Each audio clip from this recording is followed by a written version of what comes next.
This is St. Louis Cardinals baseball. And tonight it's game number 2 of the 3-game series from the Great American Ballpark. The St. Louis Cardinals and the Cincinnati Reds. Jim Hayes is here. That's the Cardinals Hall of Famer, Jim Edmonds. I'm Dan McLaughlin. Welcome to Cardinals baseball. You turn the page right now for the Cardinals after a real tough one last night. Austin Gomber, it's not his major league debut, but his first major league start. Yeah, another young stud going tonight, and you said it right. Turn the page after last night, but something to look forward to tonight's game is this young man right here. You see his numbers at AAA. I'm excited to see what he can do.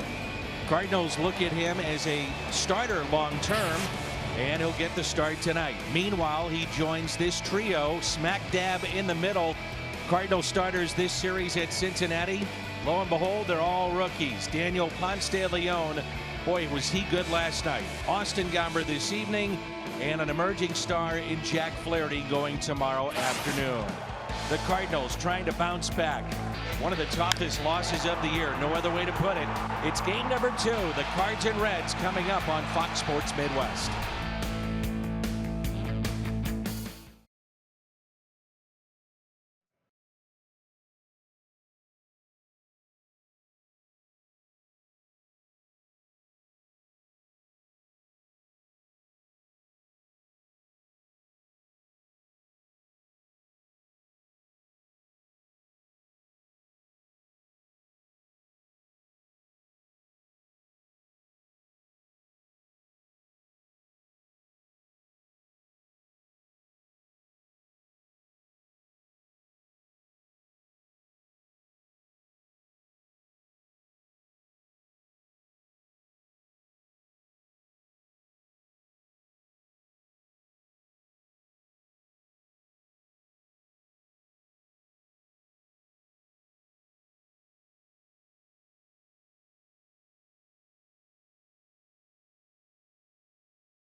Budweiser, wherever legendary MLB moments happen, Budweiser will be there. And by Chevrolet, the #1 selling brand in the St. Louis area. Find yours at your Mid-America Chevy dealer. Homer Bailey goes tonight for the Cincinnati Reds. Can the Cardinals offense get going against the Reds right-hander? We're about to find out. Baseball is coming up.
Along with Jim Edmonds and Jim Hayes, I'm Dan McLaughlin.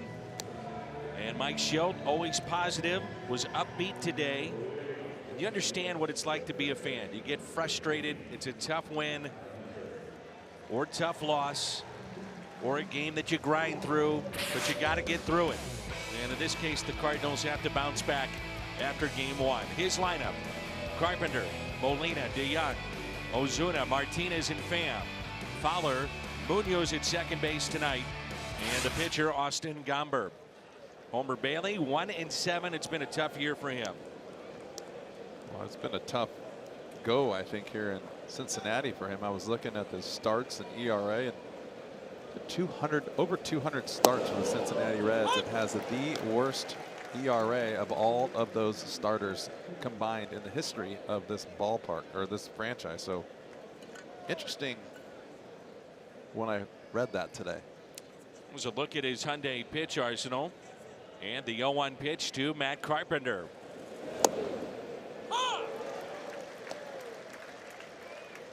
Homer Bailey in his career against St. Louis, tonight being his 26th start, 6-14, and an ERA that's near 6. The shift on here for Carpenter, and the 0-2. Foul back. Had a great conversation, a long visit with Matt Carpenter today. And some of that conversation was about the shift. And he said, you know, it's part of the game now. And if you go back and look at video, I was getting a ton of hits in 13 and 14 on ground balls to the right side. The game has already changed to this point where it takes it away. But I'm not going to just start pushing the ball to the left side. I'm going to let it rip, and he's done that with A hard hit percentage of 52.2%, and that is tops in the National League. Well, Danny, he makes his living obviously off of the doubles. He hits the ball in the gap, pulls the ball down the line. Until they start putting 4 and 5 outfielders in the outfield, he's still going to get those doubles.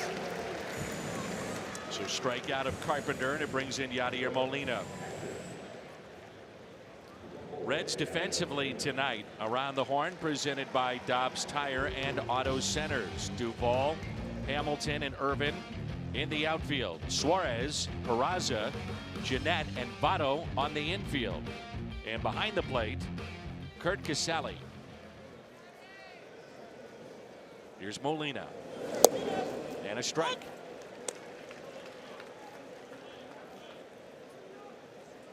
Yadi hitting .282. 13 home runs, and he's driven in 43.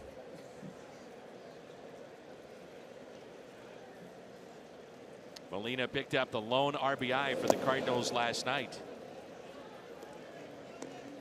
That was another aspect of what we talked about last night, and with Matt Carpenter, how the game has changed, where there needs to be something, an incentive for players to take the ball to the right side, give themselves up, move runners over.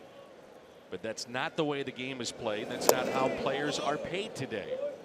Well, that's definitely taking over, especially like you said, being paid to play the game a certain way. I don't understand. You can't find a guy out there that's going to want to play differently than how you're getting paid. You don't get paid really to play defense anymore unless that's all you do. And guys are getting paid for the home runs, the RBIs, and maybe now so getting on base, and that's about it.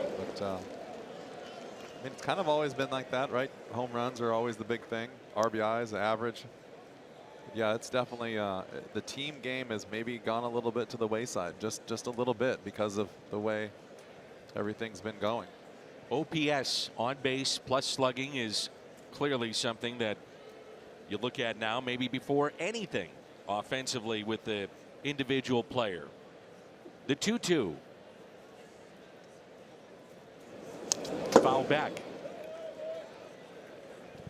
Take a look at our Kubota power stats. Yadier Molina against Homer Bailey. 3 home runs. Over a .400 average, and he's driven in 7. Bailey, a first-round pick. He was 7th overall back in the 2004 draft. So these two have seen each other a bunch. 2004 was the year that Yadier Molina was called up. And the 2-2. Pulled foul.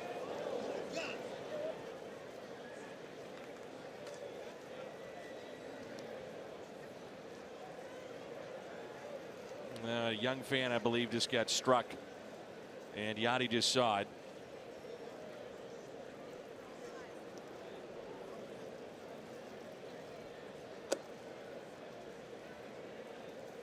And Jose Oquendo over to assist with a towel. I think Yadi knew it right away. Take a look.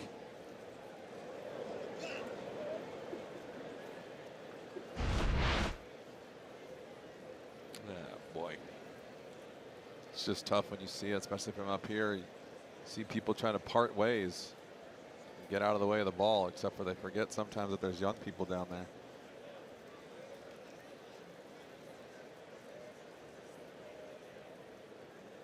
There's some that believe that the netting needs to go all the way down the left and right field lines. Well, I think here, especially if you, this is a very unique spot where the field, the stands actually come back towards the field a little bit more than most places do. So yeah, it definitely is a bad spot down there. The 2-2, and Molina chops it foul. I'm sure in all your days of playing, you probably had some balls that you pulled or laid on a fastball and you hit it in the stands and you're thinking, oh my goodness. It happens every day. That's why I'm so intrigued when I sit up here and watch it from a different angle. How much shenanigans goes on in the stands for fun, and then yet how dangerous it is, and how many times the ball goes rifling through the stands. It doesn't hit people. And then the mindset then of a player trying to focus like Molina here. He strikes out on a fastball at 94. Back-to-back Ks for Homer Bailey. you know, all of a sudden you're trying to regroup and focus and hit, but you know, I mean, you're a human being. You've got feelings, emotions. You're thinking about that young girl. You may be thinking about your own children. Yeah, it's impossible to regroup and focus at that short amount of time. It's especially when it's so close. You know, it's not like it hit a home run or a line drive way up in the stands and kind of bounced off a few people. I mean, that is literally right there in your face. And so, yeah, you could tell he's completely shaken up, and it takes a minute to get your game plan back together. With a strike on Paul DeJong. With his 8 home runs, and he's driven in 22. Outfield is straight away.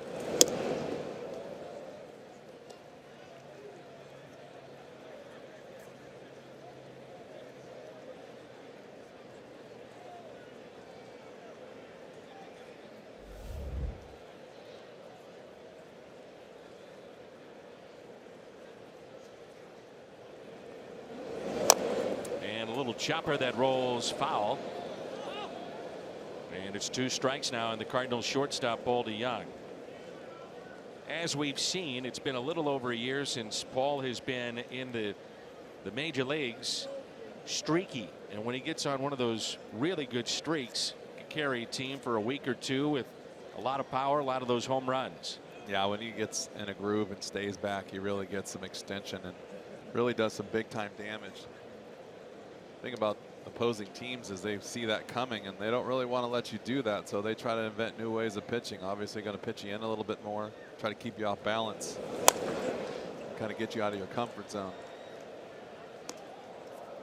And you got to pay attention up there. The fan had his back to the field and almost hit him. Ball bounced off the table and hit him in the back.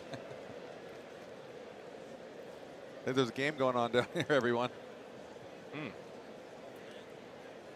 And the 1-2 pitch in the dirt. 2 balls and 2 strikes. What's it like from a player's perspective after a game last night and realizing you're starting to run out of time? I mean, every game is very important. It's not April or May, and you got to bounce back. I mean, there's really, last night there's nothing you can do. I mean, you could kind of see it coming. It was kind of building in the Reds' direction in that 9th inning. But you just got to move on. You really do. I mean, even if it's a short season and you don't get to where you want to go, it's still one day after another, you just keep on going. Bailey strikes out the side. Austin Gomber, his first major league start. The lefty to the mound when we come back.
This year, 3.77 ERA.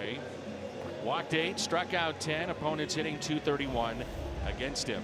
Our Hyundai pitch arsenal, the thing you really think about with Austin Gomber is a very good curveball when he's right. It's got good velocity too. It'd be interesting to see the velocity as a starter versus coming out of the bullpen when he could let it fly, but I was impressed with the velocity and the breaking ball. And a pitch outside.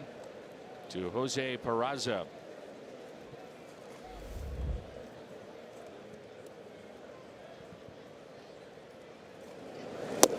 And a strike.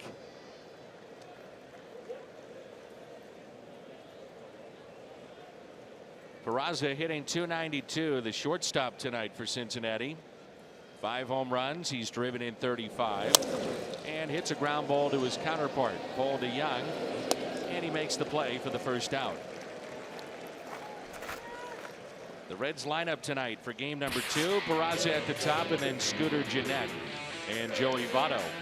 Suarez, Duvall, Irvin, Casali. The pitcher batting 8th, Homer Bailey and Billy Hamilton. Scooter Gennett almost hit a home run late in the ball game off of Bud Norris last night, and then eventually struck out. So you get a look at Jim Riggleman, 41 and 41. Take a look at Austin Gomber, 6'5". It reminds me of a little bit. It's not as much over the top. It reminds me a little bit of Michael Wacha, where when he gets on top of that ball, you can see the good downward angle on it right there. And that's going to be tough for some of these hitters to lay off, because that fastball doesn't really ride. It just keeps on going down. If he can get his arm elevated like that, I think that's going to be the key to his success. Get that good breaking ball out of that same slot too, and that ball's going to start up really high. And a fly ball lifted to Ozuna. Made a couple of fine catches in the ball game last night, and that's out number 2. Cardinal defense tonight. Around the horn, presented by Dobbs Tire and Auto Centers. Ozuna, Pham, and Fowler in the outfield. Carpenter, DeYoung, Munoz, and Martinez on the infield. And the all-star behind the plate, Yadier Molina. There's Joey Votto hitting .283. 9 home runs. And he's driven in 50. Watch him after this pitch, Jimmy. Watch him and how he sets up. He reaches across the plate. Yadi will do this sometimes, and then get back in the batter's box. Is it just a measuring tool to know where he's at? This is something new. Yadi's just started doing this this year. I've never seen him do it either. And I don't know. I'm wondering if it's just the one thing that's consistent as a hitter is where the plate is exactly. The plate itself.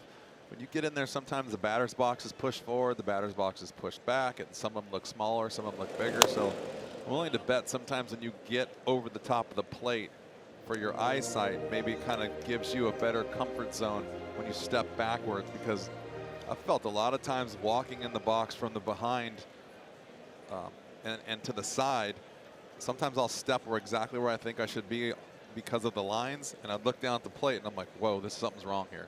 And that is the worst case scenario you can ever have for a hitter not feeling comfortable in the box. 2-2 is fouled back. That's what I'm wondering, if it's just a, something that he does just to make sure he's measured properly with the plate, not necessarily the chalk around the batter's box. And it's a little easier to do at home, and sometimes when you go on the road, you can be completely lost.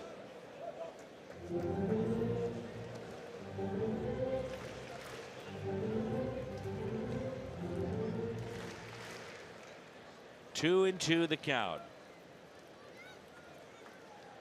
And seen Gomber pitch inside here to Votto. Like to see that too from a young pitcher. Got to keep him honest. And he tied him up on an inside pitch. It's popped up left side. Ozuna coming in and makes the catch. A 1-2-3 inning for Austin Gomber. We move to the second, and there's no score.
Television, you can stream game live on your mobile device. Download the Fox Sports Go app and log in and stream the Cardinals wherever you go.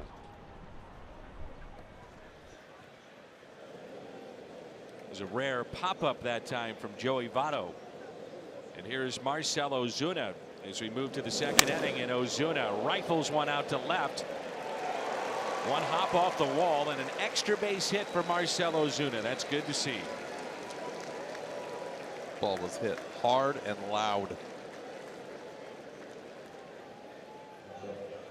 112 miles per hour off the bat.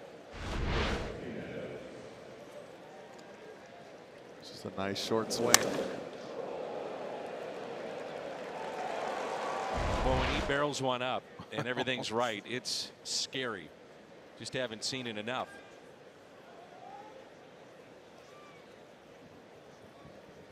Turn to Jim Edmonds, Toyota, key to the game. Well, right there, pretty obvious. You got to get Austin Gomber a lead somehow. Maybe make him calm down and just kind of get into a groove. Sometimes it is so important to give these young pitchers a lead, especially early on, so they don't have to push so hard like they need to feel like they got to throw a shutout to keep their team in the game.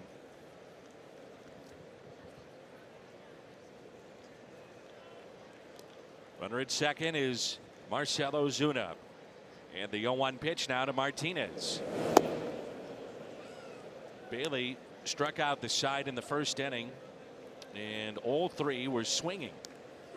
I think that, to me, when I used to play, that's an omen. I don't like that. That's like bad news when you strike out the side in the first inning. So we'll see how that pans out here. Bad news for Homer or bad news for the Cardinals? Bad news for Homer. Here's a 1-1 and a ground ball hit to the right side. Jeanette to first, and see the bench applauding the ground ball to the right side as Martinez advances Ozuna, and now an RBI opportunity for Tommy Pham. By the way, there's a look at Harrison Bader, who is the Hustle Award winner, which is voted on Heart and Hustle. I thought they were going to give that to you. We talked about that earlier today. I appreciate that, Jimmy. I was up for it but didn't get it. But I'm very thankful that Harrison did.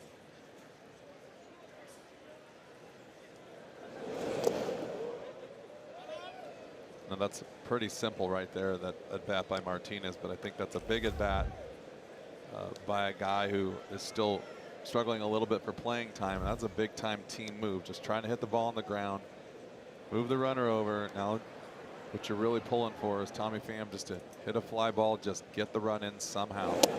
Way inside, and it's 2 balls and no strikes.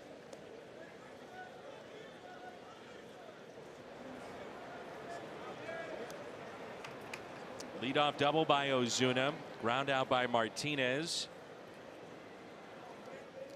And now Tommy Pham at the plate. The 2-0 pitch. Pulled foul.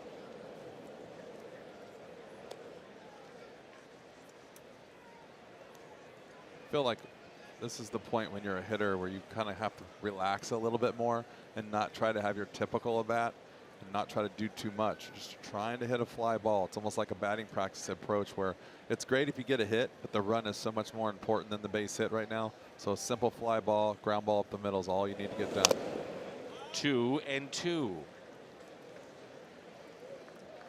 That caught Casale in the right knee, so home plate umpire James Hoy takes his time getting back behind the plate to let Casale regroup. Ouch.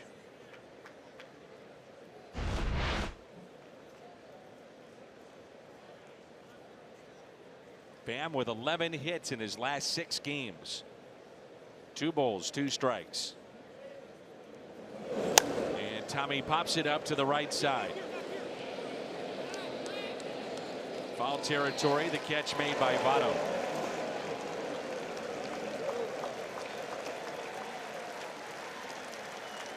So much of the game last night was about, and rightfully so, Daniel Ponce de Leon and his big league debut and the 7 no-hit innings, but the Cardinals had missed opportunities, and here's another one tonight.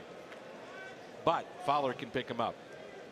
It's a big at bat by Fowler. You're right. I think this, you can set the tone right here. A chance to pick him up, maybe everything go away, or sometimes you can start the opposite tone by the "here we go again" talk in the clubhouse. Actually, not the talk, but in everyone's mind, like, okay, guys, got to get this run in. Oh, here we go again. We blew that one again. Now what? But sometimes it's just contagious. You just got to be careful of that. And a frustrated Tommy Pham right there. 1 ball, no strikes. 1-1 on Dexter Fowler.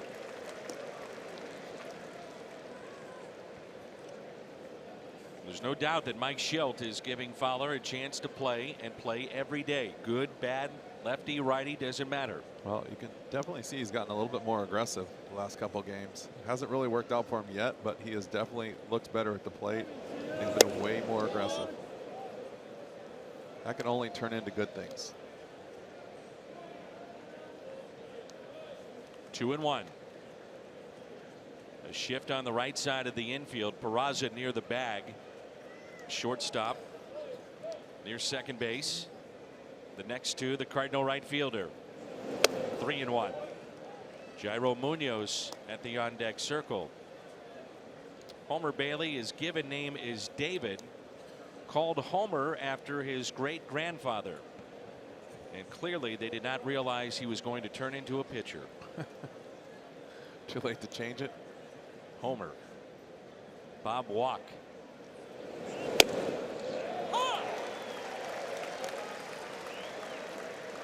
3-2.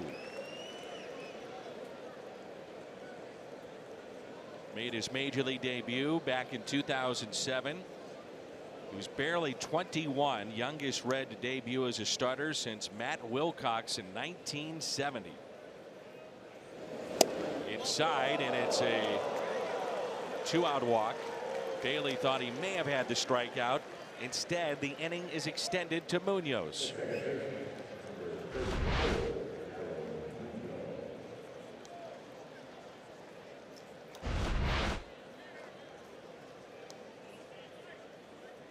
Tough pitch to take, but the right call was made. Especially after he gave the outside edge, kind of grew a little in the pitch before. But yeah, if you're a pitcher, you want all those. If you're a hitter, the opposite. So just got to have an idea what the umpire is going to work with this particular day. 2 outs and 2 on for Munoz. The outfield straight away. First pitch is fouled back. 2 outs and runners in scoring position, and you like those numbers. 7 for 23 with a home run, and he's driven in 7.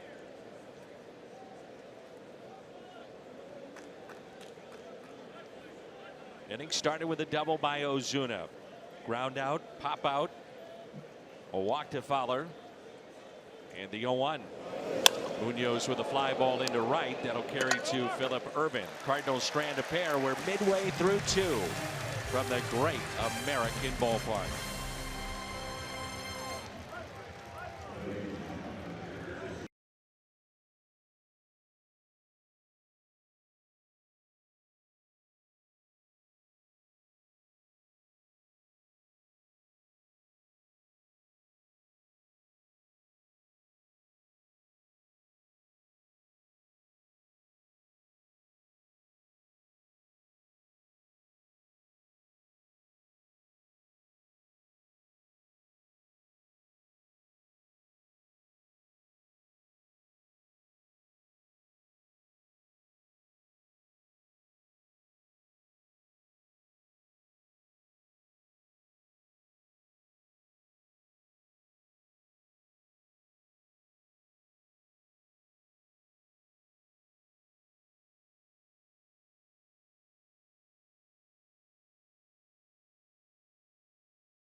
last night. What a debut.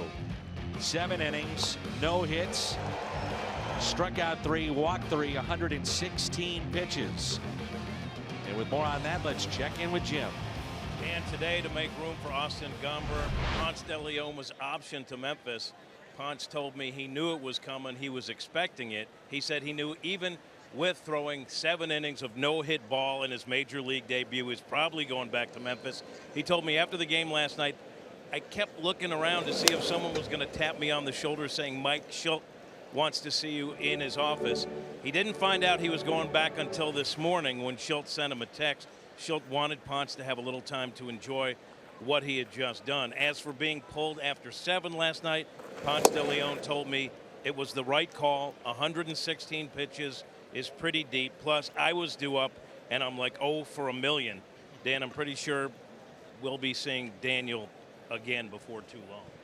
Absolutely. As Suarez looks at a called third strike, I want to go back to Jim for a moment. We had a great shot that was caught by Tom Mee, our director, the final moments of the game last night, where Jack Flaherty kind of had his arms around Daniel Ponce de Leon. And Jimmy, you had the chance to ask Jack about that conversation, and he was more than gracious to offer what took place here. Here it is. It's on our screens. Well, those guys are, really good friends, and Jack felt for what Ponce had gone through. He put his arm around him, and he said, that's baseball. Sometimes this game just isn't fair.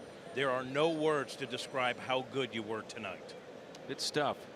Thank you, Jim. And now it's Adam Duvall with 14 home runs, and he's driven in 60.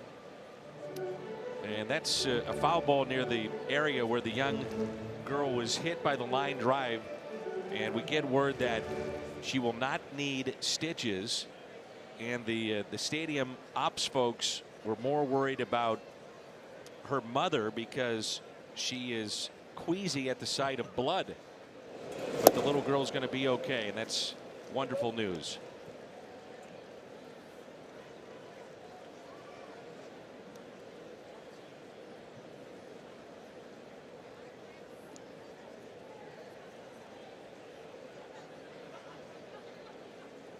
Here's a 1-2 pitch. Gomber to Duvall. Breaking ball, and he struck him out. Well, that's a nasty curve right there. Talked about that breaking ball and that fastball.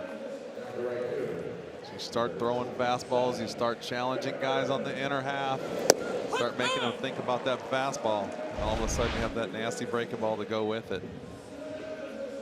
So he's got 2 back-to-back with that curveball called third strikes. And here is Phillip Ervin, who broke up the no-hitter off of Jordan Hicks with 1 out in the 8th last night.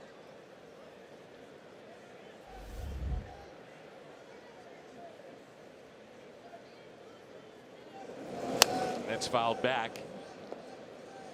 Yadier Molina, as Ponce de Leon was walking off after the final out was caught by Marcell Ozuna, put his arm around him and said, "You're done." And apparently Daniel said, "You're right." So he agreed with the move. If you're wondering whether or not he was frustrated being taken out with a no-hitter on the line, and the answer is absolutely not. Well, I also like what you saw with Jack Flaherty. I think that in very few words, you just saw the beginning of a leader. When you step in the middle of the situation like that and you're not afraid to say something, that is the qualities that not too many people have, and that is pretty impressive. 1 ball and 2 strikes. Seeing a very good breaking ball starting to develop here with Austin Gomber in this ball game. Yeah, you can go to it now. Shown it a few times. It won't be a sneaky breaking ball for strike 3 all the time, but now you can start to show it a little bit more and try to keep the hitters off balance. And it's out of play. He's got such a high release, being so tall too. I think that breaking ball is going to surprise some guys, because when it starts coming out of his hand, it's going to be 7 feet up there in the air, jumping out of his hand off the mound with elevated.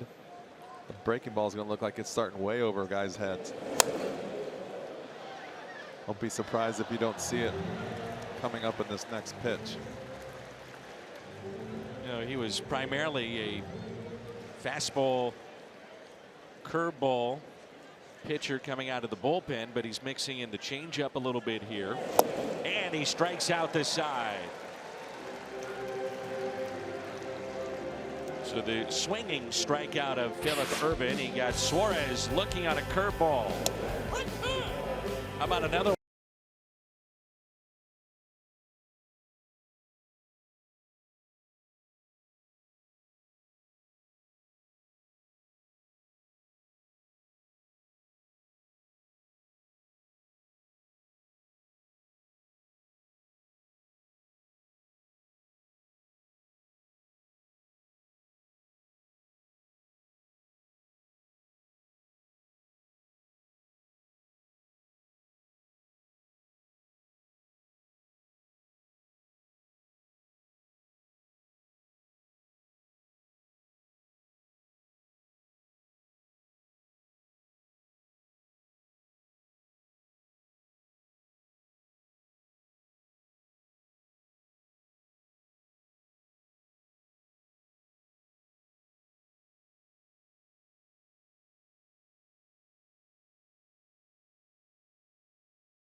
MLB At Bat is your #1 Cardinals app. Customize your experience to catch every moment this season.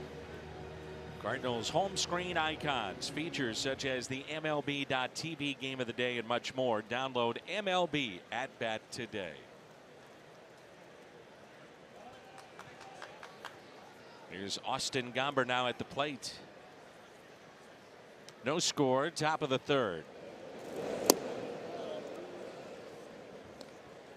Numbers at Memphis for the tall lefty. 3 for 11 with a walk and a run scored.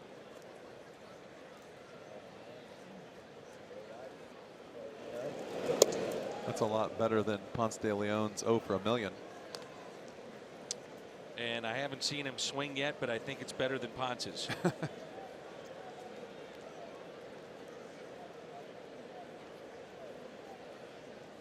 Helps though he's left-handed, first of all. And a strike.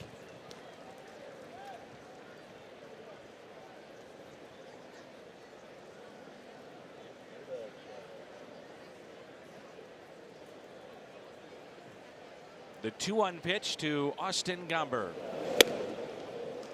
2-2.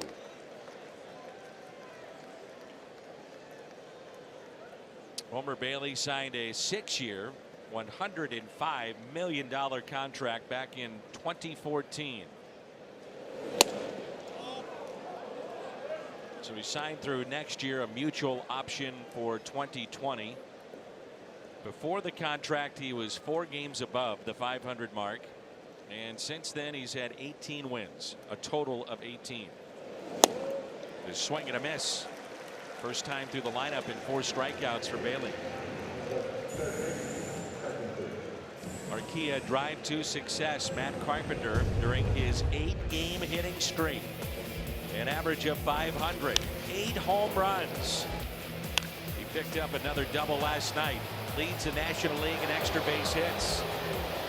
He's driven in 12 and scored 11 and created the salsa the world is talking about.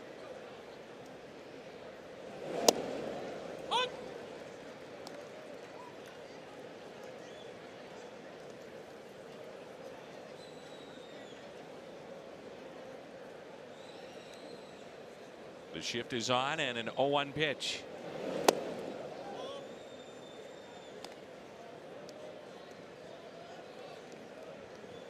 Well, part of the problem and the issues for Homer Bailey after signing the contract has been just staying healthy. He's had major issues. Elbow, shoulder, forearm. Not many starts along the way. And then just trying to regain his form. And it adds up to 5 major stints on the DL. And the 1-2 pitch. Carpenter hits it the other way. And that'll be caught by Duvall.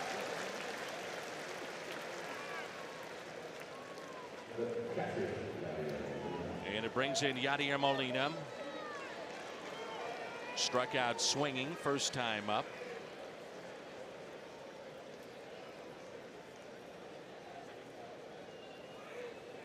Very pleasant night and evening here in Cincinnati. I'll tell you what, this is great baseball weather. This time of year in Cincinnati on the river.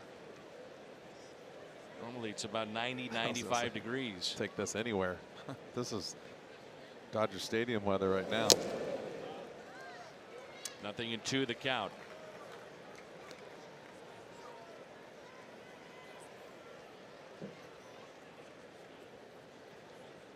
Reds are 22-29 at home. Cardinals overall this season now 50-50 on the year. And the 0-2 pitch. Right by Mike Schilt, Cardinal manager. Upbeat, positive. Gotta be. Dream job, right? Been in the minor leagues for a long time. A lot of hours. It's a lot of work. Need a coach and a manager. Hit down the right field line and out of play. I don't think that anyone could ever understand the amount of time that gets put into being a minor league or major league coach, let alone the manager. A lot of thankless hours too. Get here around 11 o'clock for 7 o'clock game.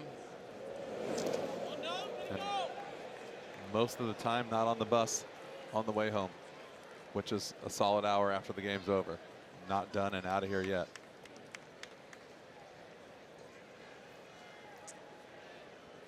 The reports, the video on both your pitcher and the opposition. The 1-2 doesn't chase again, and it's 2-2. Mark Budaska there in the right, George Greer center, Pop Warner on the left. Mark Budaska has worked with the majority of the players that have come through the Cardinals system that are here in the big leagues. And a strikeout of Molina. Strikes out for the second time. And that's 5 tonight for Homer Bailey.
Tar game, July 24th, 1983. It's Tim McClellan, the home plate umpire, Billy Martin. Too much pine tar. Watch out, here comes George. Less than pleased as he went nuts. In one of the great scenes and arguments in baseball history. 35 years ago today. It's some of the spraying pine tar, if you will. That's it's a little bit of stickum that trainers will use to spray underneath the ankle tape or a wrist tape. And a little pine tar, a little rosin. What'd you use? A little bit all. Depends on the weather. Anything that worked. You know, a lot of guys are using the wraps around the bat, stuff like the college guys use, and more padded wraps. But I always, I just stuck with the good old-fashioned pine tar, maybe a little tape.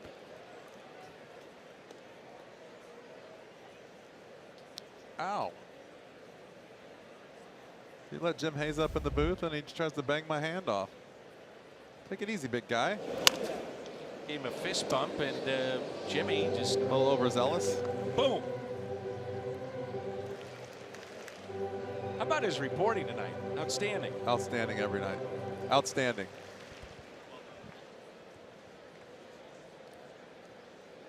Nice job. Jim just grabbed my headset and decided, why don't you just grab a headset and join us? Come on.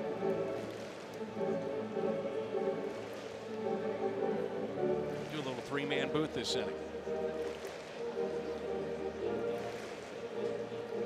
0-2 the count on Curt Casale, who's hitting .298. I didn't know you guys were so fragile. Holy moly. Well, that's Jimmy. I didn't say anything about it. Came up into the booth like a tornado. That's how I do. Ooh, a little bit high with that breaking ball. Jimmy, you talked to Austin Gomber about yesterday, Ponce de Leon, but also a little bit about his start tonight. Yeah, he felt like nerves weren't going to be an issue in his first big league start because he's had, what, 15 appearances out of the bullpen. He said he was actually more nervous watching Ponce last night and getting ready for that game than he would be for this game. But he said, I'm just glad to be here. Starter, guy out of the bullpen, doesn't matter. I'm just happy to be here. And he feels like his stuff plays at this level. There's a 2-2 pitch to Casale. And it's out of play. I think that's a huge part, though. I think you got to believe in yourself, right? You don't hear that a lot. A lot of guys don't say, I think I can do this. A lot of guys kind of come up here and see a wait-and-see attitude and try to make adjustments. But I like that. I like this young pitching staff's got a lot of guts. And I think it's a group thing because they came up through the organization together. You had Ponce de Leon, Gomber, and Flaherty all rising together. And now, you know, in a make or break part of the season for the Cardinals, here they are getting starts back to back to back. And Dan, this isn't Salsa Central. The booth I was in was Salsa Central, but I did check. Gomber did have some of the Matt Carpenter salsa yesterday. I hope it keeps. As he should have.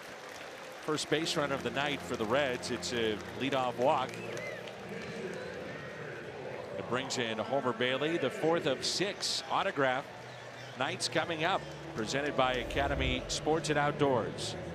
And one current Cardinal will sign autographs for fans 15 and under. 2 former Cardinals will sign for fans of all ages. That's in the Budweiser Terrace at Busch Stadium. Visit cardinals.com/promotions. That's this Friday when the Cubs are in town. Here's Homer Bailey.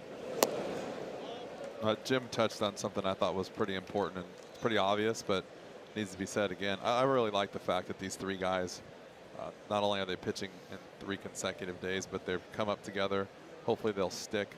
This young nucleus is gone from what we've seen with a group of guys on the field to now kind of rotating into this young, talented pitching staff. And the good thing about that is it's like defense, right? It's all about effort. You go out there and you put your effort in. If your stuff is good enough, you're going to be good. Whereas being a position player or a hitter, sometimes you go through the ups and downs, but I just think it's amazing that they can lean on each other and learn from each other, kind of like in the era that I came through here with those guys, but they had the willingness to want to be close. These guys are already close.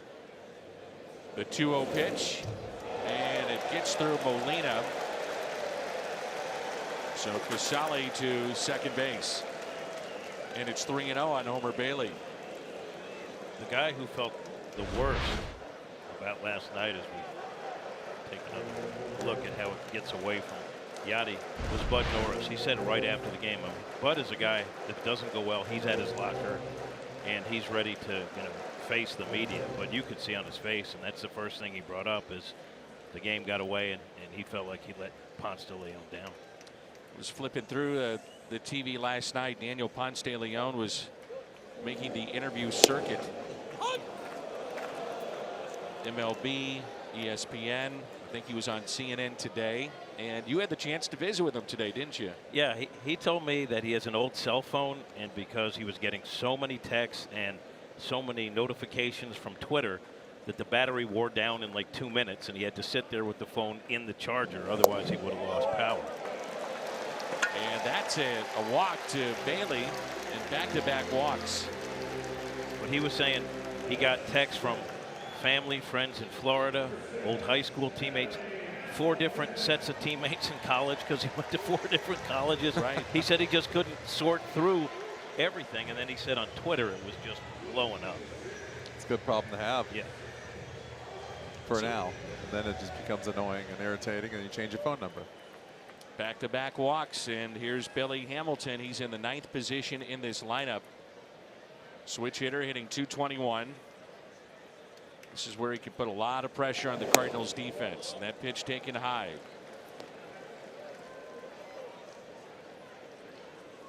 Cardinals showing that Martinez, the first baseman, aggressively coming down the line, and you know they'd love to get that lead man at third base. Yeah, be careful here if Billy Hamilton doesn't square around.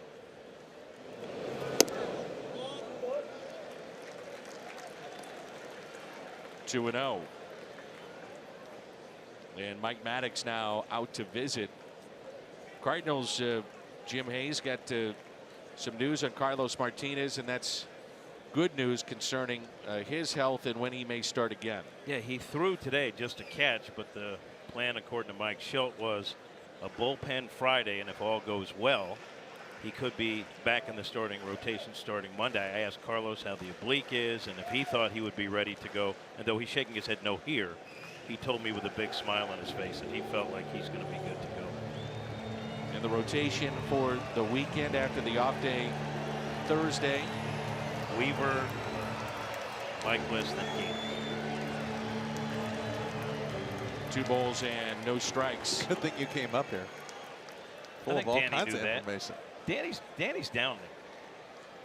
Heard the same thing, Jimmy. Where were you, Jim Edmonds? There was one of us that wasn't there. Thank you. Not ball game. I get you two Jimmys mixed up, so I got to go ball game and cat. Now the thing about Gomber out of the bullpen, he's got a great fastball, and he said he likes where he can just let it go out of the bullpen. He said there's a different feeling when it's your game. This is his game because he's starting, and he said you have to be more efficient with all your pitches or guys are going to jump on. That's why I think ball game we've seen him mix in a changeup a little bit more. It's kind of what we talked about before Jim came up, actually. See, I wasn't here then, okay. But you weren't here earlier.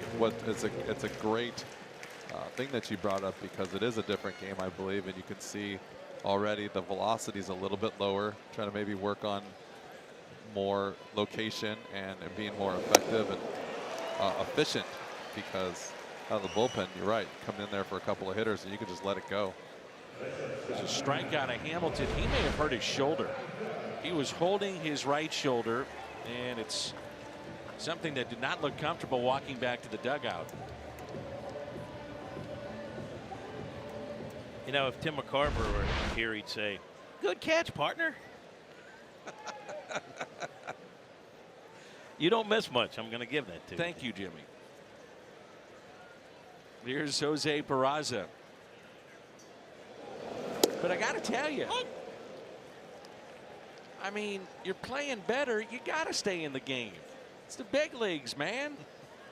Now, Jimmy and I were in studio during the Wrigley series for a couple of the games. We had fun, and we were quite pleased that we were quite entertained. I'm sure you were. And we avoided a lot of rain there. That was good, too. Here's a ground ball hit to DeYoung out there. The turn is not in time, and there's 2 outs.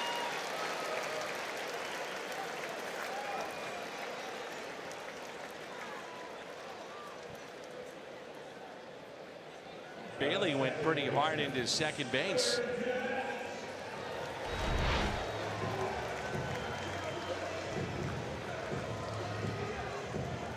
Take a look at that right there. It might have a chance to get that out. He had no chance to slide into the bag at all. Munoz, not only an uptick in offense since that early part of the season, but also defensively. First 30 games of the season, he had 7 errors. Last 30, 2. Yeah, been much better. And, I don't want to give away the Cat's secrets, but Jairo Munoz, depending on what happens and unfolds and transpires tonight, could be, not saying it's etched in stone, but could be your guest tomorrow. Well, there's about 17 people that I meet with before we take the next step in regional cable journalism. Hit down the right field line and foul. So as you know, there'll be meetings tonight and in the morning, and then, you know, we'll workshop it. But Jairo Munoz is one of the guys we're going to think about inviting on the pregame. Have you gotten ball games approval? Well, he's not part of that staff of 17. There's a big staff, and me and you are not a part of it. We're going to workshop it. Here's a 1-1 pitch to Scooter Gennett. Fastball and a good one. Gennett flied to left field. First time up, and he's 0 for 1. Now in the hole, 1-2. There are a lot of scouts here tonight looking at guys like Gennett, maybe some of the Cardinals' young pitching. Who knows? Oh, he picked him off, and Martinez will go to the plate, and the out. And the Cardinals come away unscathed. A frustrating inning for Jim Riggleman.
The Reds waste a very good opportunity.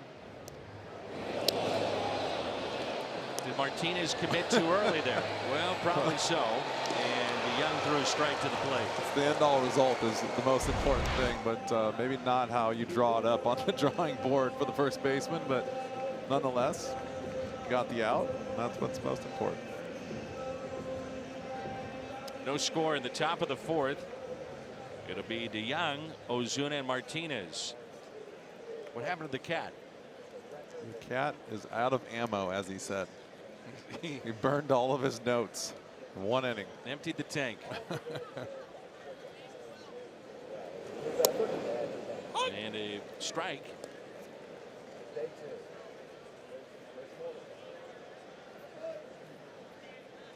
Jimmy, I don't know if you saw, but behind home plate, they have a, there it is, the Votto Funko Pop. I was just having this conversation with our truck as you brought it up, and I was curious last night for probably 3 innings until I finally gave up on it. But I didn't say anything. Anybody up here? No. No. That was my obsession last night. Tonight my obsession is wherever the chocolate chip cookie smell is coming from. I don't know if you can smell that. I know you can. No, I don't. Oh, stand up for a second. It was blowing in here when the cat was in here. I thought he had a chocolate chip cookie in his back pocket. At least he didn't go to Skyline Chili. Might be something else. 3-1 to count on DeYoung.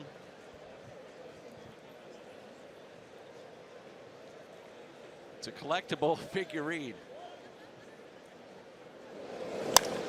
Out to center.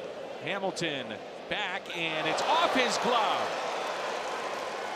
Goes to the wall. DeYoung will stop at second base. 110 miles per hour off the bat of Paul DeYoung. Is that a ball you think that's knuckling there on Billy Hamilton? I think that ball is actually taking off on him, and this is a ball that's in between as far as turning your head and running without looking back, because you've got to pick up speed, but yet it's so low that you can't take your eye off of it. And I just think it kind of tailed on him just a tiny bit at the end.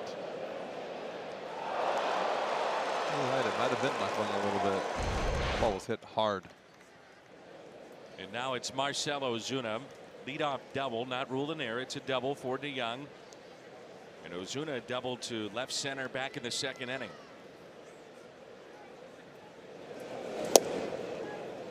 And strike one.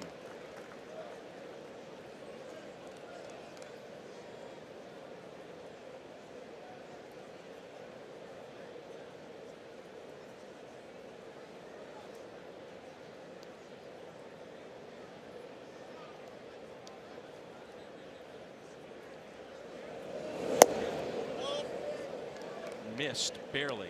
1 ball and 1 strike.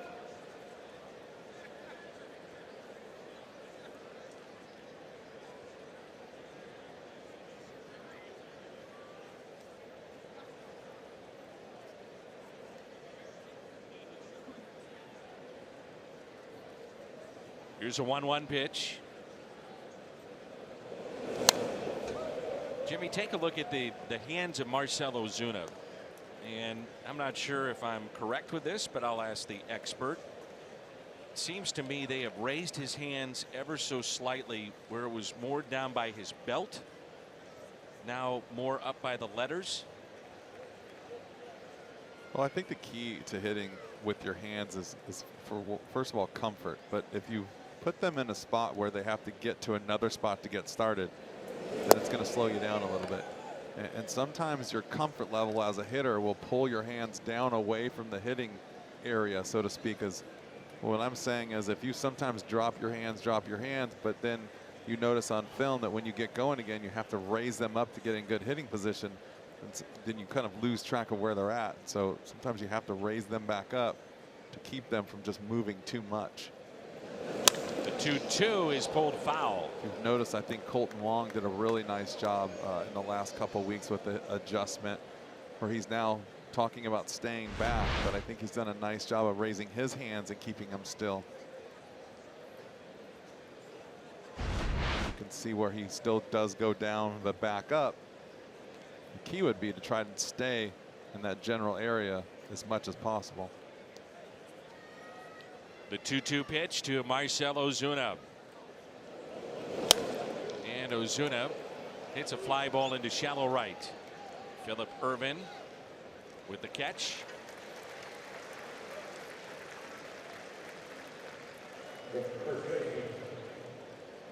McDonald's Ticket Fest is back in 2018, and fans can purchase tickets to see the Cardinals play the Cubs this Sunday for just $15. $15 Cubs tickets now at cardinals.com/McDonald's.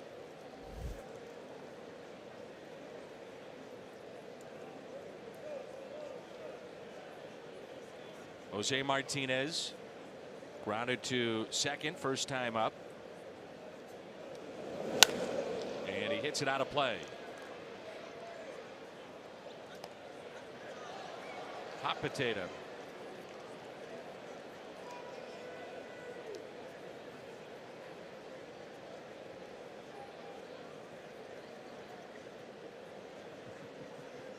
You ask and you shall receive. Funko Pop is the name of pop culture figurines. So there you go.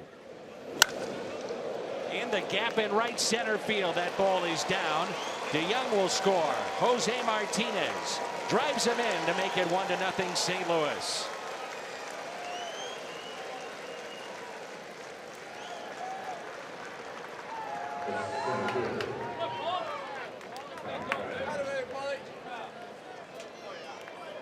It's good at bat by Martinez, just staying on the ball. This is kind of a little bit what Ozuna's been struggling with this year, is not being able to hit the ball up the middle and the other way, just staying inside of it. Obviously he could pull that ball, but to be able to stay on the ball a little bit longer gives you more field to work with. A lot more areas to find holes. Nice job.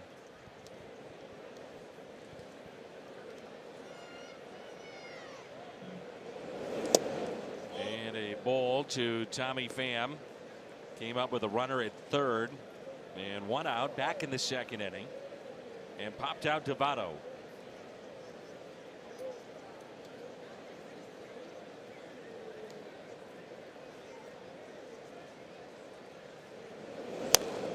That's fouled back.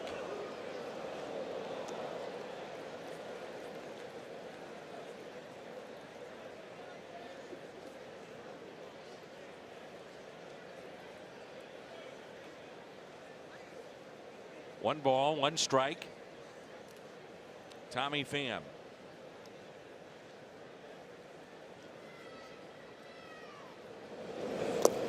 In the dirt, kept in front by Casali.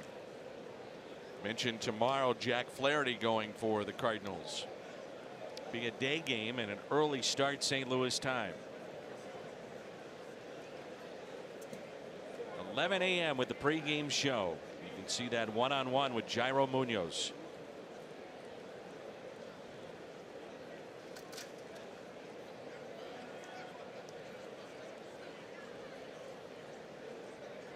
The 2-1 pitch. Pulled left side and a double play ball. Out at second, the turn by Jeanette, a double play. So Tommy Pham is 0 for 2. The base hit by Martinez to score DeYoung, and it's 1-0.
St. Louis Children's Hospital and Washington University physicians, guardians of childhood.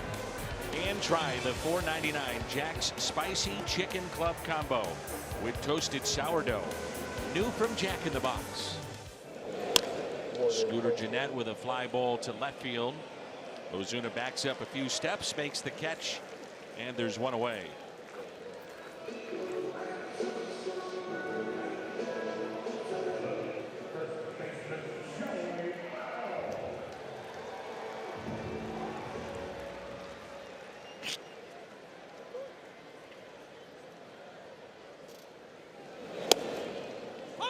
Here's Votto.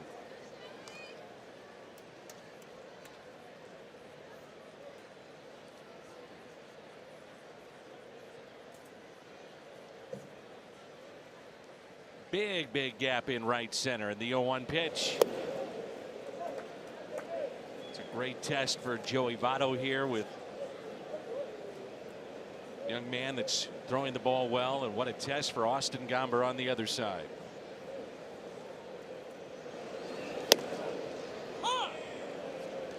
One and two. This will be interesting here too with 2 strikes of Joey Votto. He chokes up so much, and this is where I feel like when you get a really good hitter like this, is trying to take away your best pitch, which would be the breaking ball right here. You challenge him with the fastball inside, or throw him a nasty breaking ball, and there's nothing he can do. 5 strikeouts for Gomber. I was going to say, like, a lot of good hitting veterans will take away your best pitch because they know that they can always get to another fastball. So they can keep him swinging at this breaking ball, which he didn't this time. A lot of those guys you can just really go right after because they've basically given up on the fastball. And you can see even when you got nasty stuff like that, there's not much you can do. I always like to watch some of these young guys challenge the older hitters that kind of have an idea of what they're doing because they try to give up swinging at the heater to knowing that you're going to throw breaking ball, change up slider. You go right after them with the fastball. Sometimes it gives them fits. And the 0-1 pitch to Suarez. He taps it foul, and it's 0-2.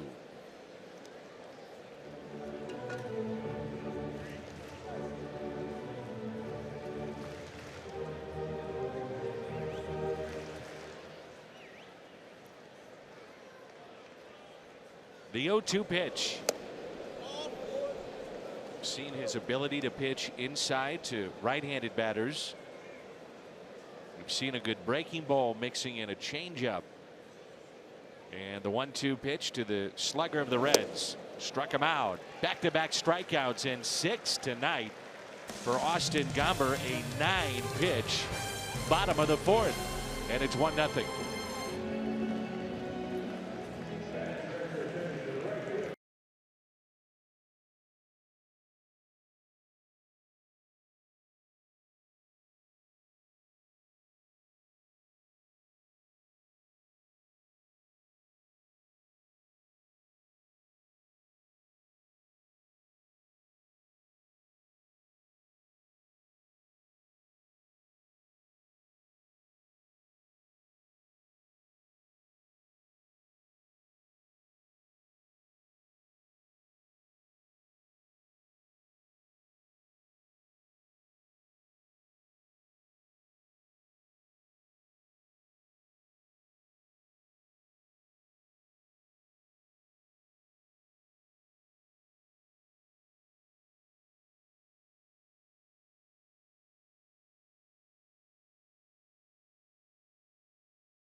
Pirates, one of the hottest teams, if not the hottest team in all of baseball.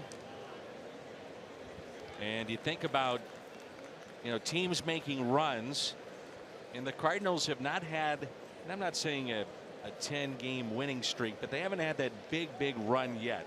And usually, even if you're a great team, middle of the road team, a poor team, it doesn't matter. You have one of those runs. Reds have had that.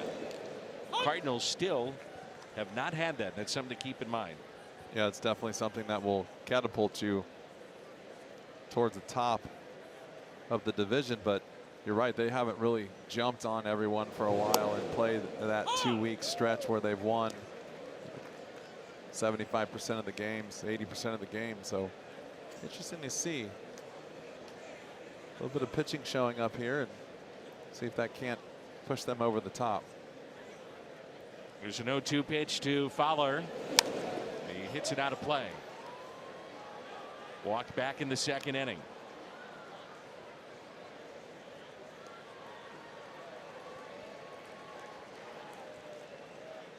Last start for Homer Bailey was back on the 28th of May.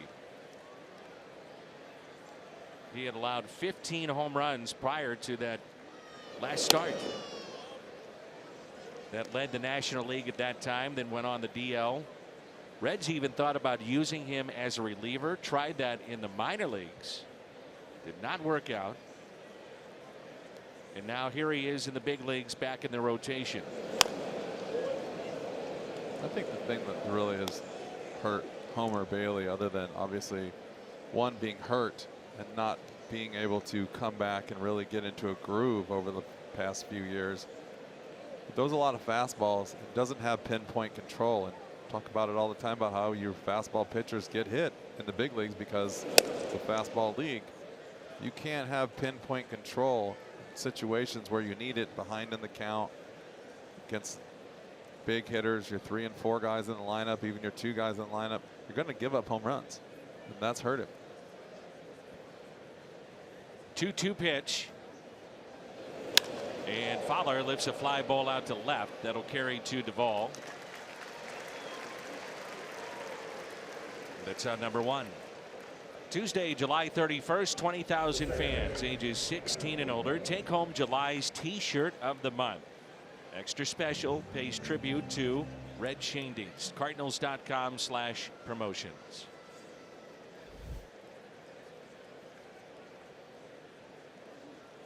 Now Munoz, who is fly to right with a pair of runners on. That ended the second inning. And a breaking pitch drops in for strike 1.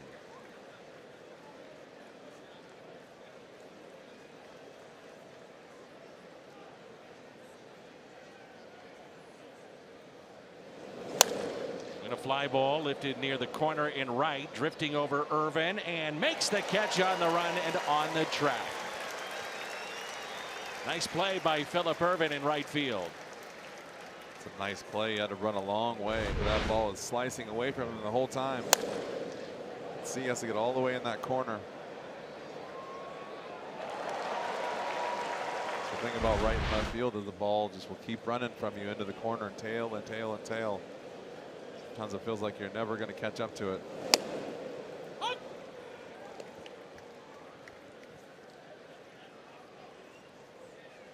There's Austin Gomber, who struck out back in the third. Here's the 0-1 pitch. Inside. Reds looking at the bottom. This fifth inning will have Duvall, Irvin, and Casali.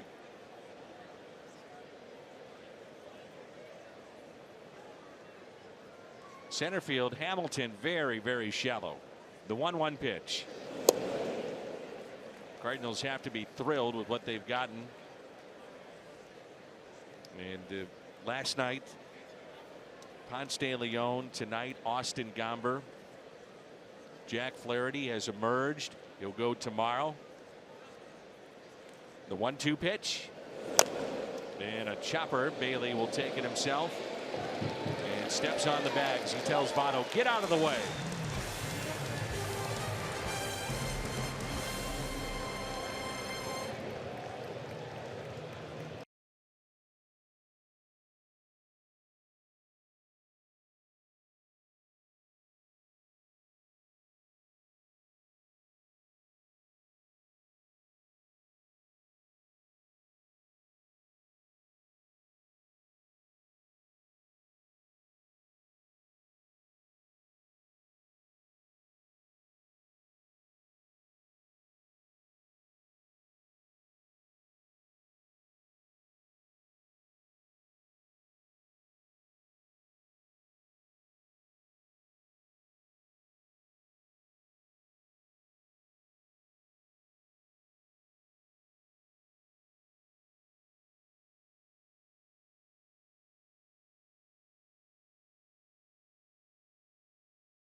start. Oh, Uncle Charlie, he's got it going tonight. Pitching in to the righties, and look at this to Joey Votto. The BJC Healthcare difference maker.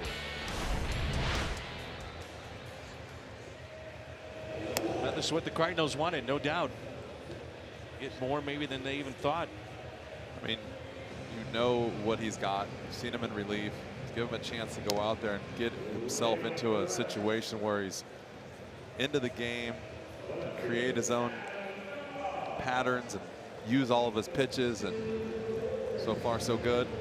Like you said, is pretty much exactly what they needed. He's got to score a couple of runs and give him a little bit of a cushion.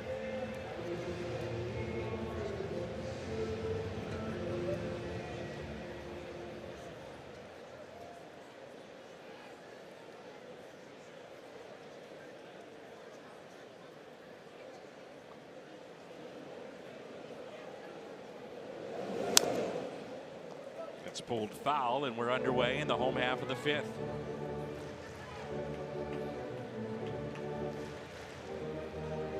Just something about having a lefty in a rotation. Breaks it up. Yeah, it's something that I think the Cardinals haven't had for a real long time, and a consistent basis. And right now we're watching, especially with this kind of stuff.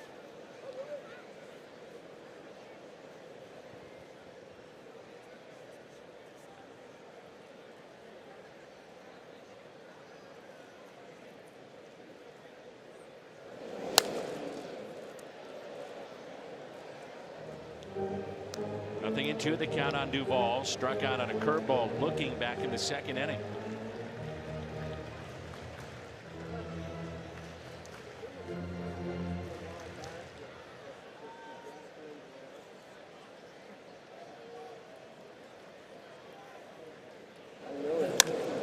Lifts a fly ball out to center. Pham going back on the track and with room to make the catch.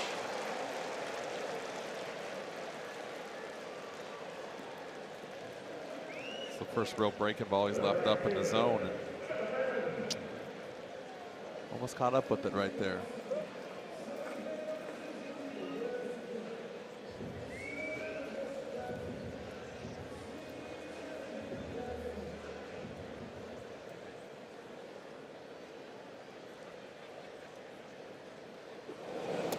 And a pitch down and in to Phillip Ervin. You watch these young kids pitch too, and I like the fact when you look at he's only 24 years old. I think they're just going to get bigger and stronger, learn a lot more as they pitch at this level, compete at this level, how to stay in shape, how to get their body into better shape each year. Everything is easier to work with at this level, and I think these guys just get better and better as they get a little bit older. And a ground ball that's hit to DeYoung. Got him out in front. We've seen that changeup now coming more into play for Gomber. That's the other thing too. You got the fastball, then you start throwing the breaking ball. He's got that slider that we see that almost looks like a little bit of a cutter into righties. Then you come up with this changeup. Just when you think you got everything figured out as a hitter, he drops another pitch on you. So right now he's got all four weapons working, and working pretty well for him tonight. Here's Kurt Casale. He was a 10th round pick by Detroit in 2011. Played 4 years at Vanderbilt with teammates Sonny Gray and Pedro Alvarez, and he was traded to the Reds from Tampa Bay. That was back in May, and a ground out, and another 9-pitch inning for the lefty Austin Gomber. And here we go again.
And the accounts and descriptions of this game may not be disseminated without the express written consent of the St. Louis Cardinals.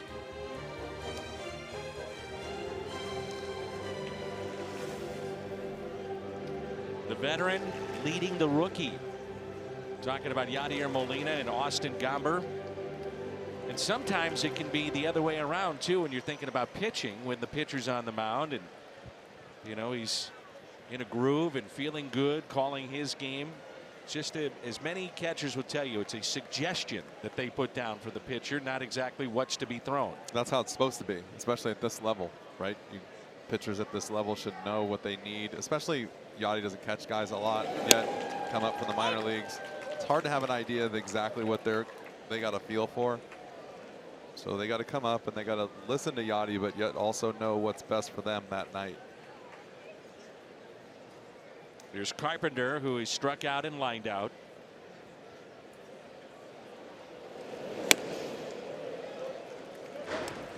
It's Michael Lorenzen, who's also one of their better pinch hitters. He can hit and he throws hard. The right-hander getting loose. 0-2 on Carpenter. Saw the four-man outfield used by Joe Madden on Sunday against Carpenter. And he strikes out for the second time tonight. Strikeout number 6 for Homer Bailey. Homer Bailey, a guy that is no stranger to no-hitters. He's thrown 2 of them. One of 31 pitchers in the history of the game with 2 no-hitters. 4 active pitchers have done that. Bailey. Jake Arrieta did it twice with the Cubs. Max Scherzer. And Justin Verlander. It's pretty good company. Mm-hmm. Also goes to show you what they thought of Homer Bailey when he came up before he got hurt. Gave him that contract. I was laughing earlier because talk about the starts and the ERA and the time that he's been hurt. Right place at the right time for the big money. But obviously they saw something in him at some time. 2 no-hitters are no joke.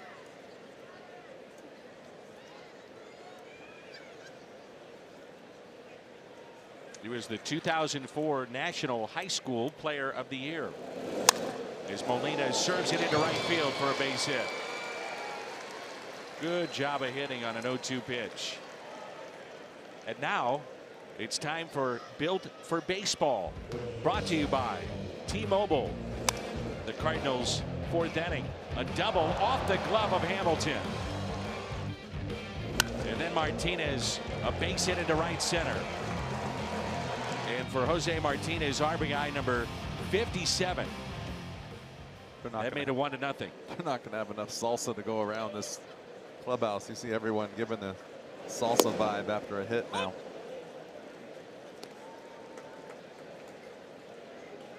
To make some t-shirts. Oh, I'm sure that's in the works.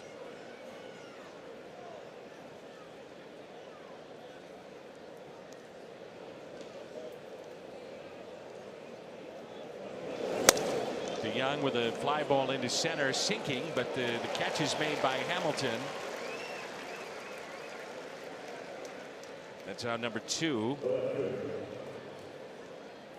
And the batter is Marcell Ozuna.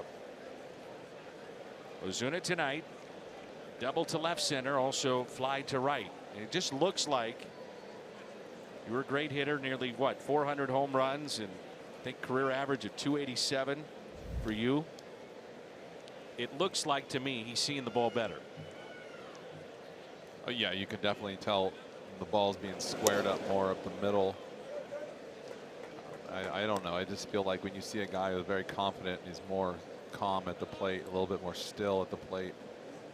You can still miss pitches, but you can just see the demeanor changes a little bit. You look a little bit more confident. When you see a hitter who's hot or he feels like he's hot, his presence in the batter's box is so much more calm and still. Was in his kitchen, and we talked about that last night. Being in The kitchen of a hitter. Not a good feeling if you're the hitter.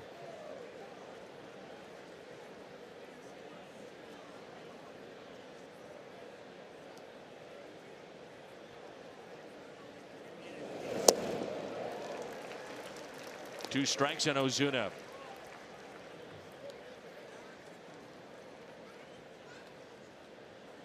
A lot of pull hitting. StatCast powered by AWS.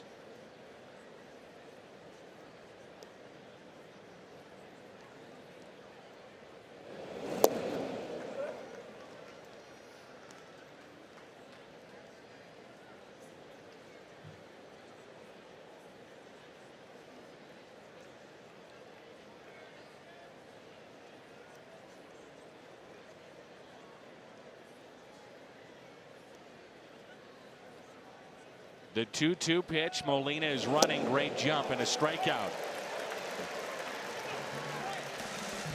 2 strikeouts. Gomber back to the mound. Midway through 6.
Sal Romano, we come your way at 11 St. Louis time tomorrow.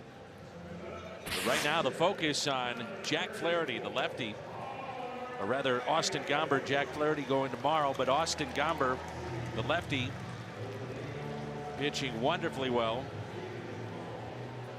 Only time he was in trouble was back in the 3rd. He had back-to-back walks to start the inning, and eventually a pickoff ended that threat.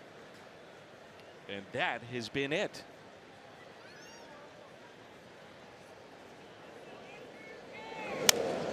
And the first pitch to Homer Bailey popped up and out of play. Well, they had Lorenzen up and throwing. He thought, well, maybe this would be it for Bailey and go with offense here and then turn it over to the bullpen, but they want to get at least one more inning out of Homer Bailey. Yeah, I think that they kind of cruised to that last inning. So, I mean, I think you just got to stay with your starter as long as you can, especially if you're down 1-0. I mean, what do you got to lose, right? He's pitching pretty well. I think his pitch count is that high yet. Run him out there. That's how you. I mean, he's a little bit older, but to say this is how you teach these young guys how to pitch. You just got to let them pitch through their battles. Into shallow right, Dexter Fowler with the catch. Want to buy or sell tickets at the last minute? Get the StubHub app and you can grab 100% MLB verified tickets until the first pitch. Sell your extras to another fan. Get the StubHub app today. StubHub, an official partner of the Cardinals.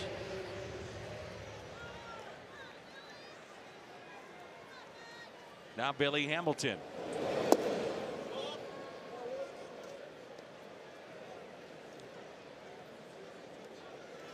Pitch count 74 for Austin Gomber. The 1-0 pitch, 1 ball, 1 strike.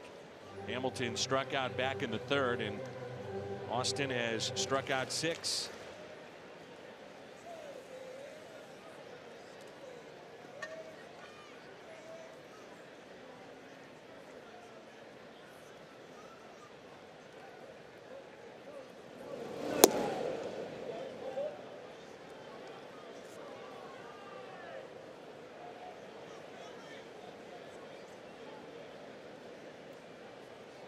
The 2-1 pitch.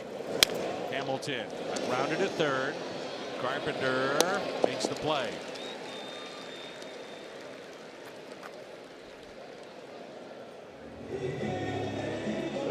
Jose Peraza back to the top of the lineup. I feel like every time Billy Hamilton hits the ball, like something could happen. I see how your voice kind of changes when he starts running down the line. You're thinking, okay, hurry up and throw it over there. He's just going to hit another gear and beat it out. So think that way when a ball's hit somewhat close to him. He's going to go get it defensively. Get it for sure, yeah. But just because he's on the left side and he can run like that, you feel like the infielder takes the wrong step. Catch made by Munoz. Folks, Austin Gomber rolling. We're having fun again in game 2.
Cardinals top of the 7th.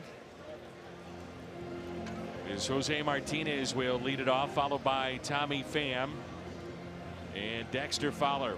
Gateway Honda home run inning. Cardinals hit a home run. The Gateway Honda dealers donate $1,000 to the Make-A-Wish Foundation of Missouri.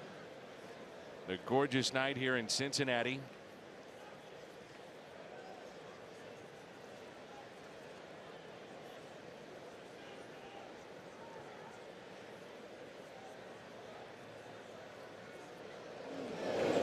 The first pitch is strike.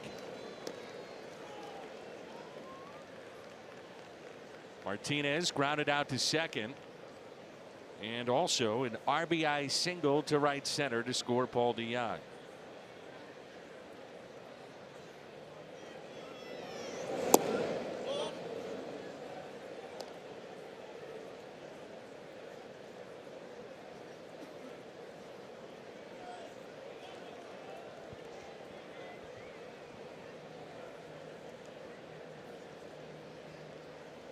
Here's a 1-1.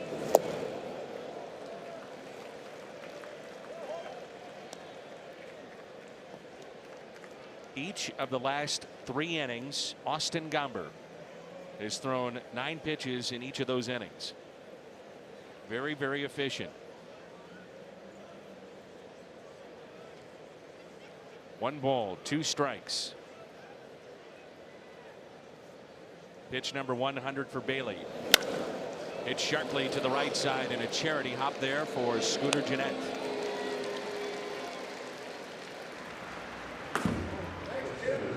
It's Crockett, the lefty, on the right side, and Lorenzen continues to throw, the right-hander.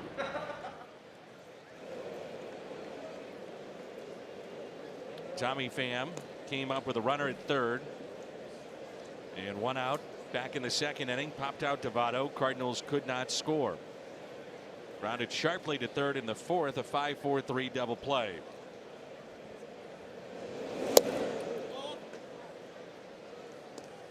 So again, it's a night in which the Cardinals have gotten fantastic starting pitching, but can they cash in?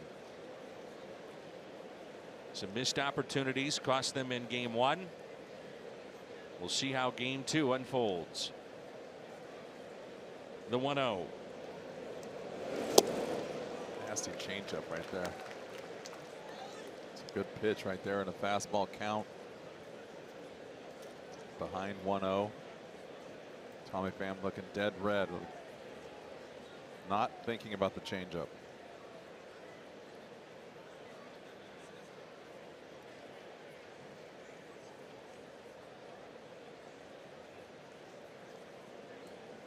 The 1-1 pitch.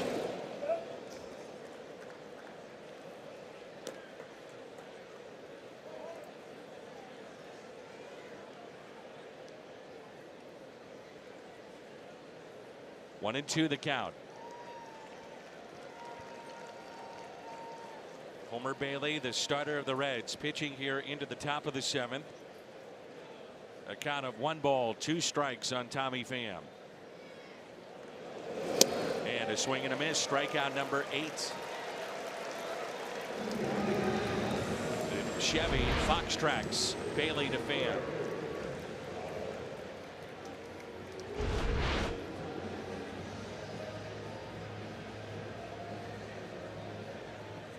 And the batter is Dexter Fowler. Looking ahead to the bottom of the seventh, it'll be Gennett, Votto, and Suarez. 2, 3, and 4 in the lineup for Jim Riggleman's club.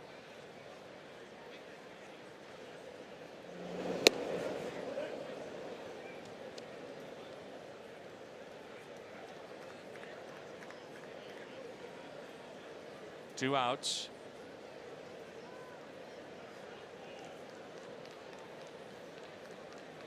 Pham tonight has walked and also flied out to left. 2 balls, no strikes.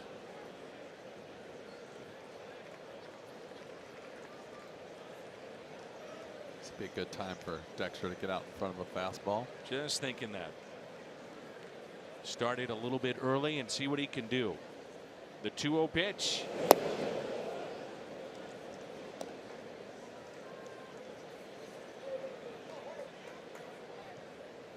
Pitch count at 107. Jairo Munoz at the on deck circle. Swinging on 3-0.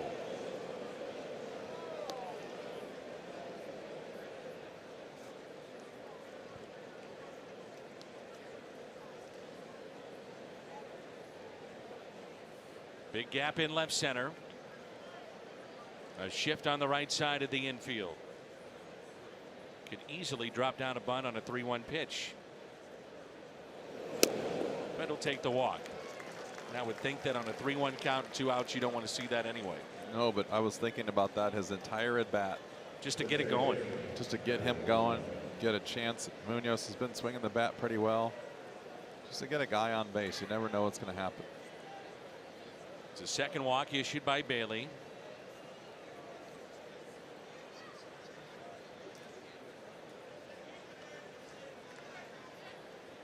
Both have been to Fowler.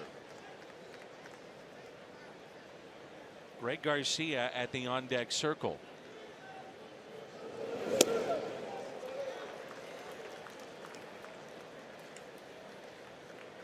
Pitch count only at 78 for Austin Gomber.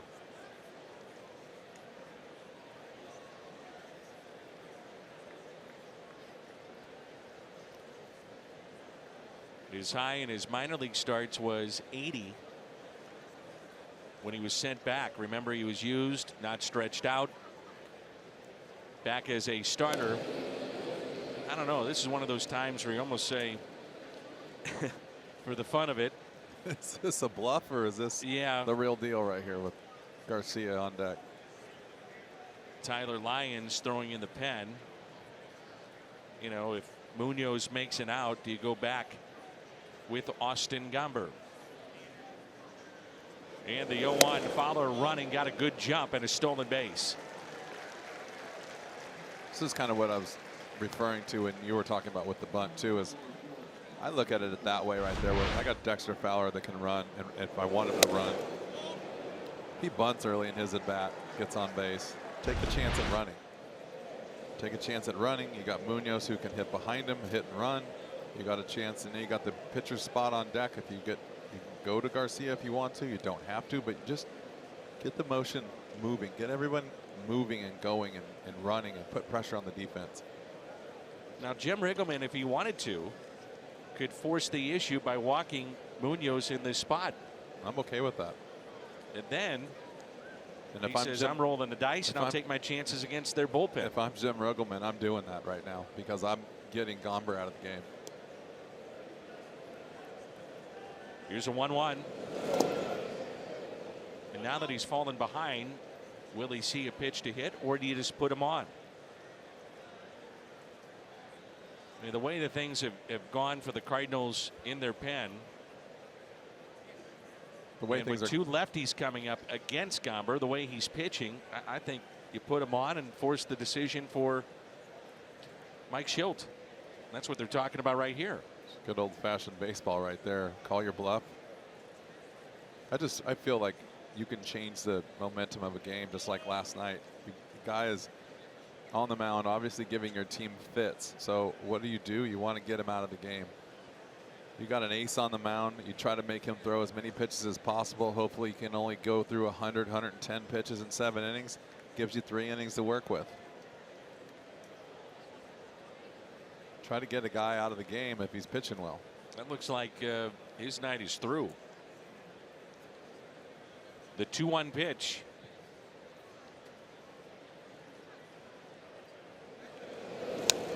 Ball back 2-2. So we got the handshake from Mike Maddox. His night's through, would be my guess.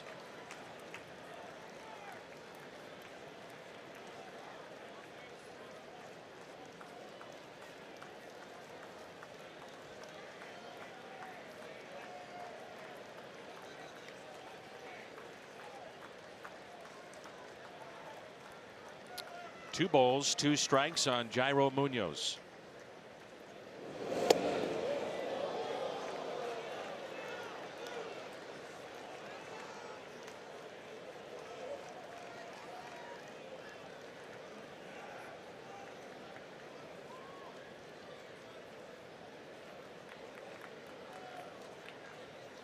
I think Austin Gomber is less than pleased.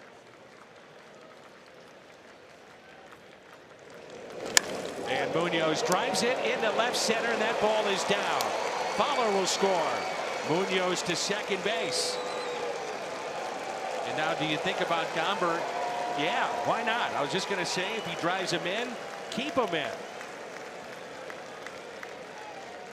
It's now 2-0. I love it.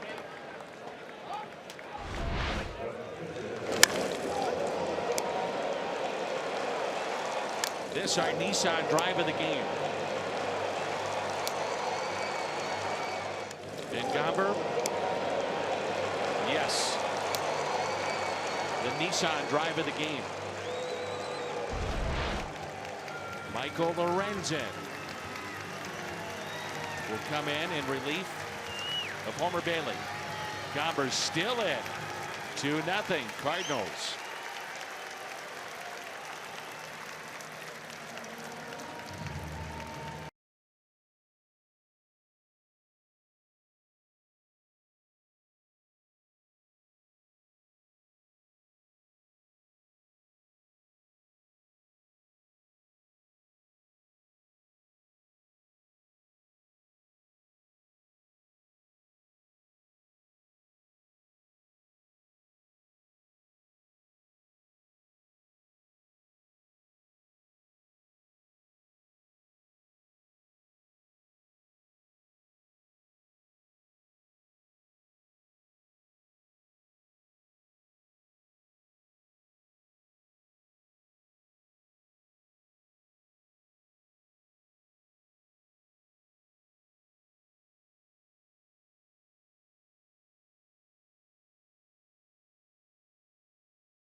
Bring the family to watch the Cardinals take on the Cubs.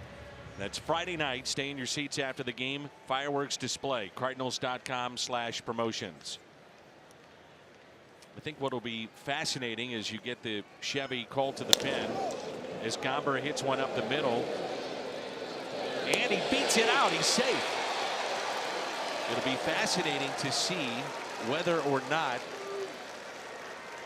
it was a ploy by Mike Schilt, whether or not Munoz picked up a base hit and made it 2-0. And that's the first major league hit for Austin Gomber. And it might have been a play that Jairo Munoz could have circled around third and maybe scored. Well, I would have loved to see him keep running here, only because the ball was hit so deep and short. And then now you see Joey Votto going down, but the ball's hit all the way in the grass. It's a long time to develop. You know he's running on the play. Sometimes you have to take that chance, but I didn't get a good chance to see how Munoz was running around third base. And a strike to Carpenter. This inning has been fascinating baseball strategy on both sides. Well, you're getting a little bit of a look into the mind of Mr. Schilt. 0-1 pitch. A ball and a strike. Carpenter 0 for 3. He's lined out and struck out twice.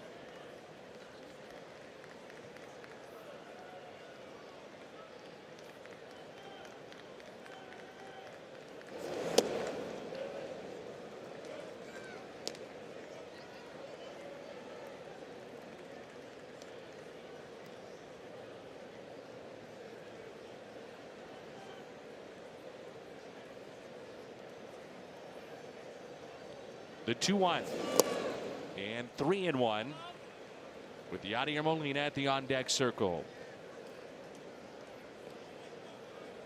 This goes back to what we're talking about, just by putting pressure on the defense, right? You don't need a double and a home run to score runs. You need a walk, stolen base, a bloop single, put guys in motion. I'm telling you, if Munoz gets a great jump on that play and he keeps coming all the way around, next thing you know, you got 2 runs scored. Well, here now you got the bases loaded and really haven't hit the ball hard yet. So it's all about just getting everybody in motion. This rally started with a Dexter Fowler 2-out walk with nobody on. Jim Riggleman did not put Jairo Munoz on and maybe force the issue with Gomber. Pitch to Munoz.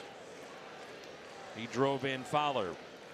Gomber the infield hit, a walk, and now a strike to Yadier Molina with the bases loaded here in the top of the 7th.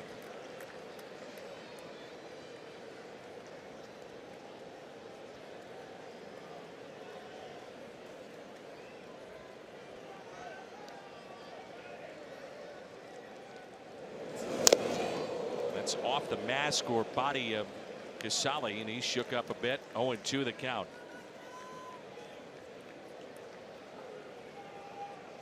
May have hit the glove and then hit a portion of the body. I don't know if it got much of that glove, but it definitely got the shoulder. Not enough padding on that body to protect these guys. That guy standing there holding the bat knows all too well about that.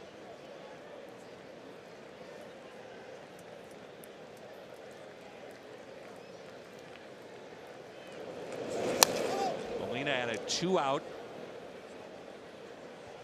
base hit to right field, rather a 2-strike base hit to right field back in the 6th inning.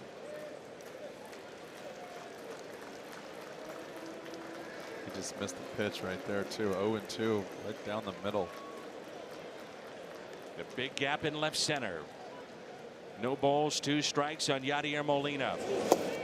Way outside.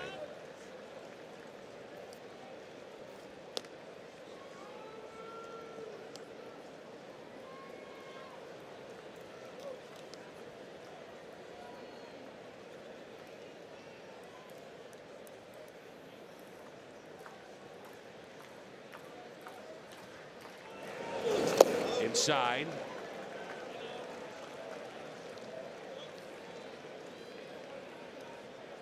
And it's 2-2.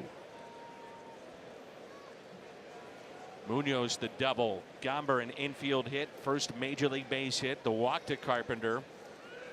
Bases loaded for St. Louis. As the home plate umpire calls time. Now Lorenzen set and a 2-2. Molina serves it into right field. Irvin over near the line, makes the catch. All eyes on the tall lefty of St. Louis, Austin Gomber.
From Austin Gomber, and you're going to see some cut fastballs, sliders, but it's got great movement.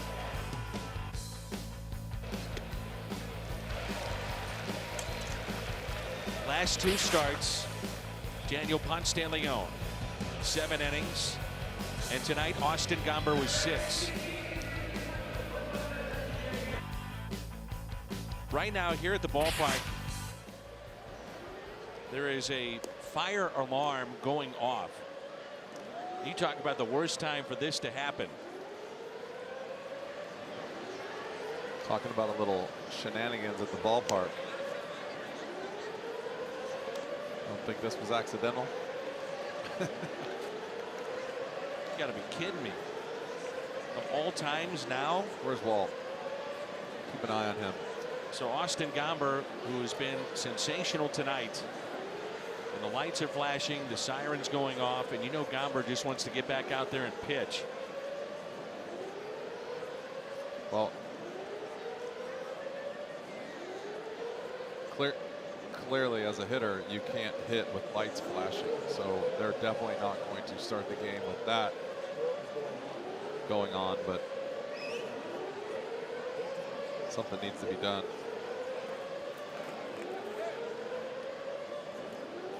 It's the batter's eye there, so obviously you can't hit with that.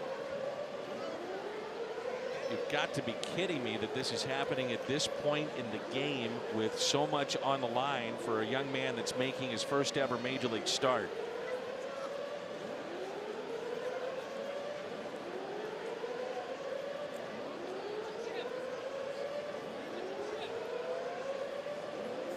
I've seen some craziness in my day, but this has got to be one of the tops. When you talk about poor timing and a bad look, this is it.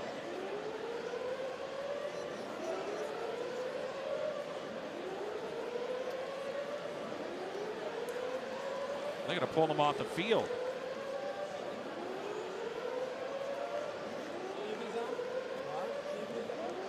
Or are they?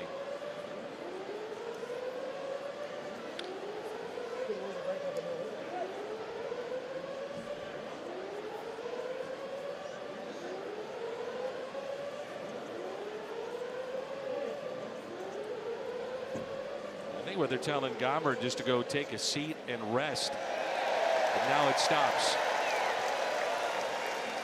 Lights are still going though and flashing. The siren is off, but the light's still flashing.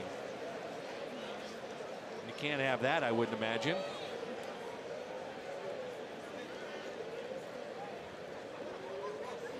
And after being told to go out to the mound,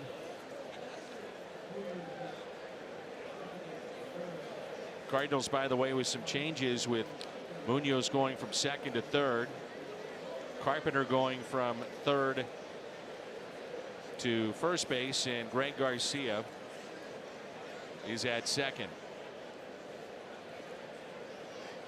There's a look at the Dobbs Tire and Auto Center changes defensively for the Cardinals. This is a bad look, boy. Cannot have this happen. Not at this point. Not with everything that's on the line right now.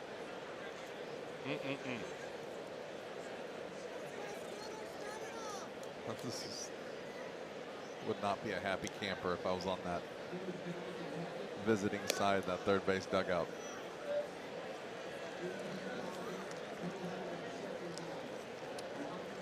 There's Marcel, and that's what you do during a delay like this. Just stretch out your left quad. Meanwhile, nobody up and throwing in the Cardinals pen. Gomber just had a couple of warm-up tosses. Crowd tonight 18,379. 18379, and now the lights are out. And let's see what the umpire, I'm sure he's going to tell Gomber, make sure you're ready and loose. Man, are you kidding me? It's terrible.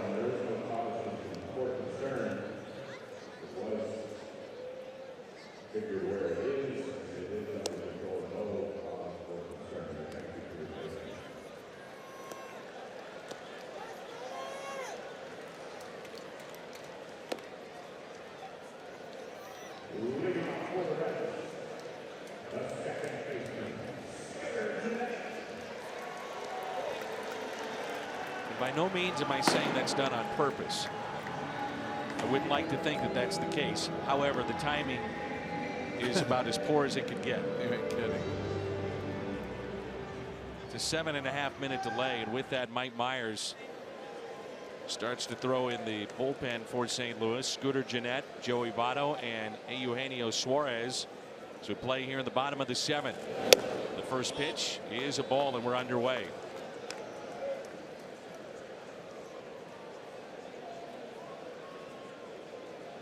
Gennett twice has flied to left. And a fly ball driven out to left center. Pham is there on the track to make the catch. Got a good jump and a very good play from Tommy Pham.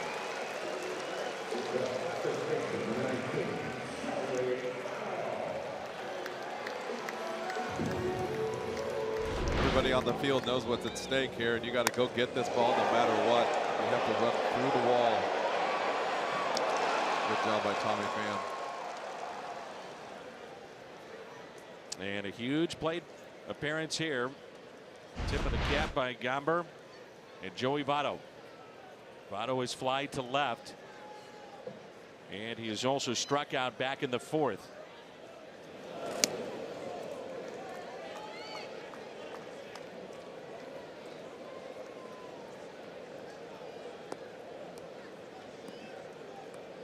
Here's a 1-0 pitch to Votto.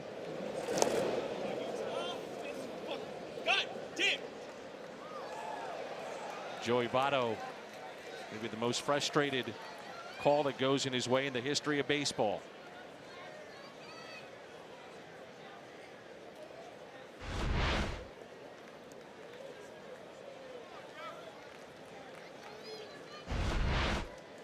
So it hit his bat on the bounce. Wow. Initially it was ruled a ball, and then they overturned it. The video board here has 3-0. It should be 2-1. And Votto now 2-2. know if I've ever seen that. I've seen some guys swing, especially not from Joey Votto. Some guys swinging some balls that are close to the ground, but not one that bounces like that and hops up and hits him. The 2-2. There's that slider right there.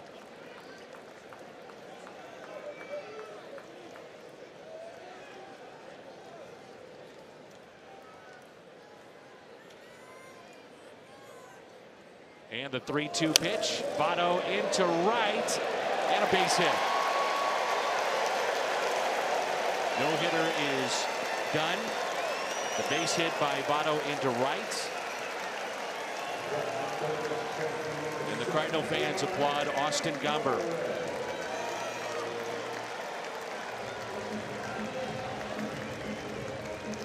We were talking about that earlier. A hitter like Joey Votto gets really short with 2 strikes. He's looking for an off-speed pitch. He does a good job of hitting the slider right here for a base hit. Obviously the first base hit of the evening.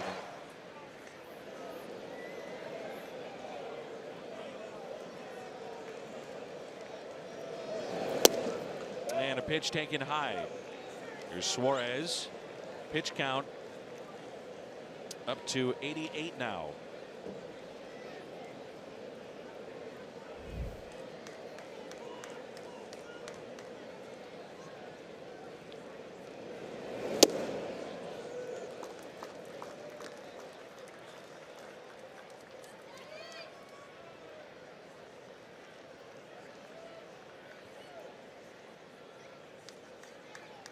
Two 2-0 the count on Suarez. A 2-run lead for St. Louis. And he smokes one into left center field. And with that, he's tied it.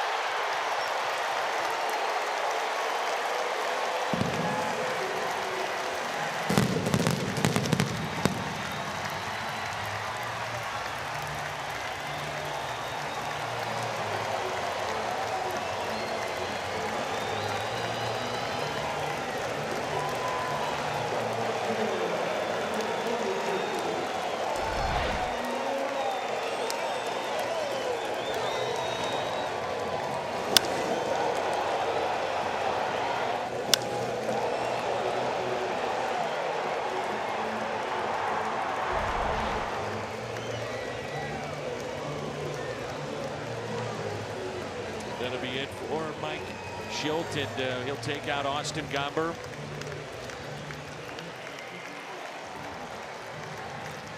Pretty impressive start right there.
Well, just like last night, Suarez connects with number 21 and ties it up. And the Cardinals now turn to Mike Myers, the Ohio native. There's Chevy Cole to the pen. Adam Duvall at the plate. Duvall is 0 for 2.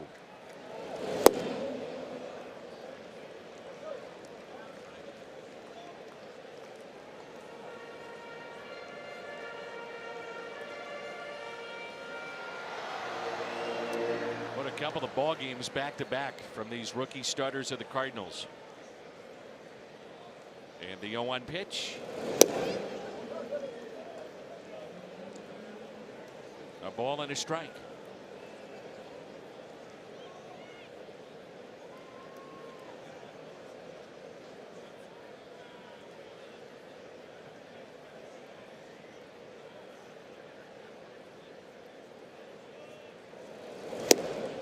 Good fastball at 98. It's good old-fashioned hardball right there. Not only can you see it, you can hear it when it hits the glove from all the way up here in the booth.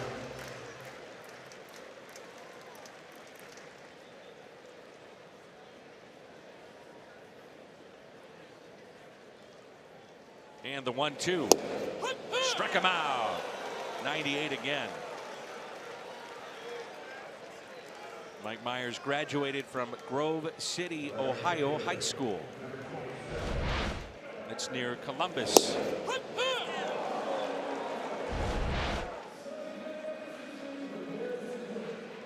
Told they play a little football around there. Just a little. Just a little bit. There's Philip Irvin, who's 0 for 2.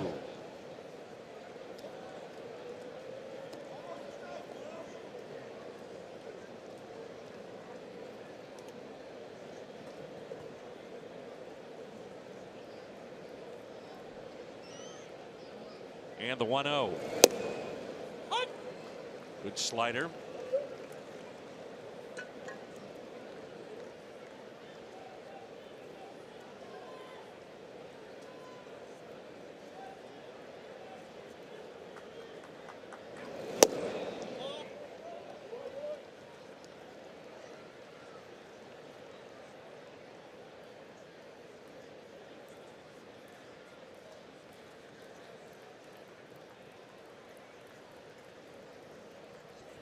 The 2-1 pitch taken just a bit high, and it's 3-1.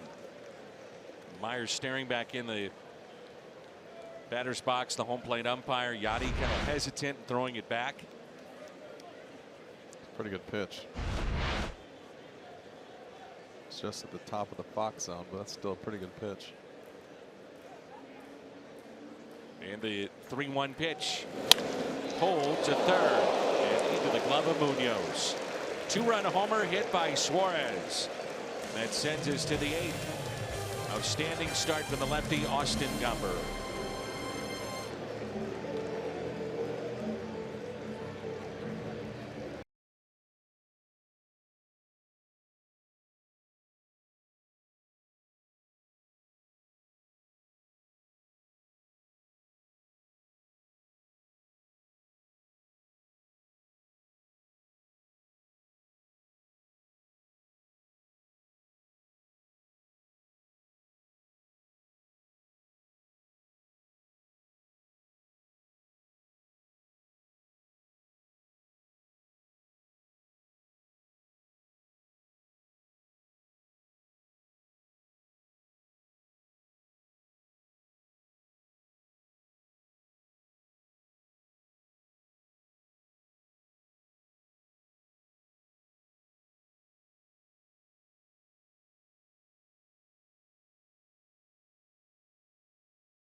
with a no-hitter in progress. Gomber, sit down. No, come back. He does. And then on a 3-2 pitch, a base hit by Joey Votto. And then Suarez connects on a 2-run homer.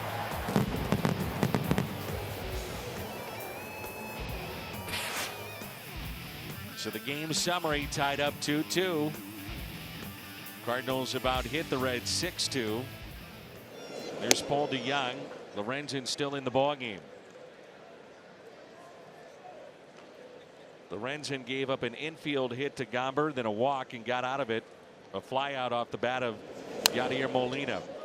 Fouled back by DeYoung. 1 ball, 1 strike. Doubled and scored back in the 4th inning.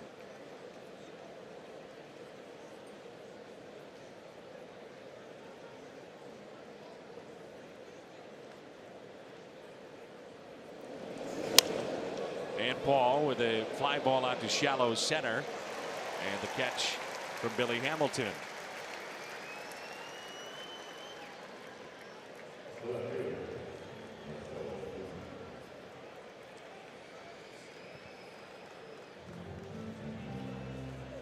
Marcell Ozuna 1 for 3. Cardinal left fielder with a double into the gap in left center.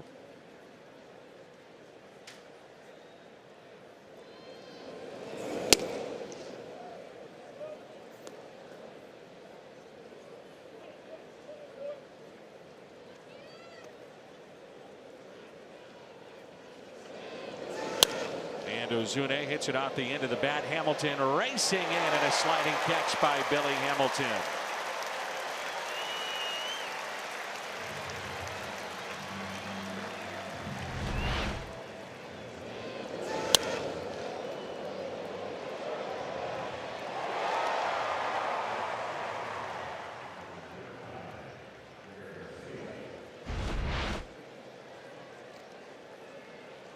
Not like having a little bit of speed out there, huh?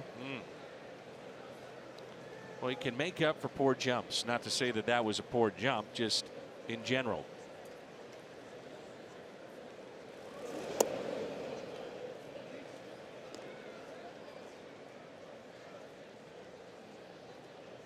Jordan Hicks throwing in the Cardinals' pen. Greg Garcia. First plate appearance of the night.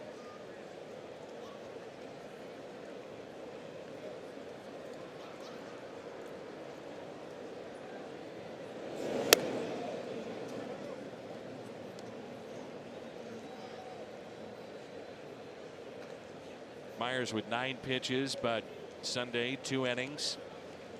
He was used a lot in the series against Chicago. 3-0 the count.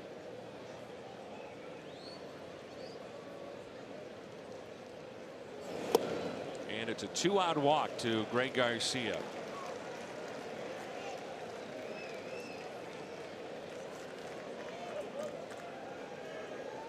The center fielder.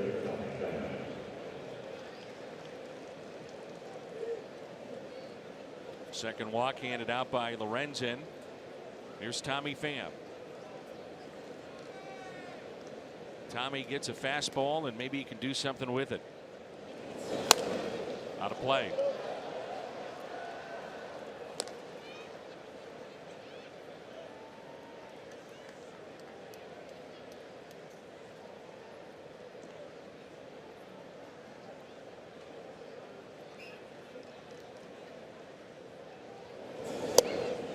Oh, and 2. You got your fastball.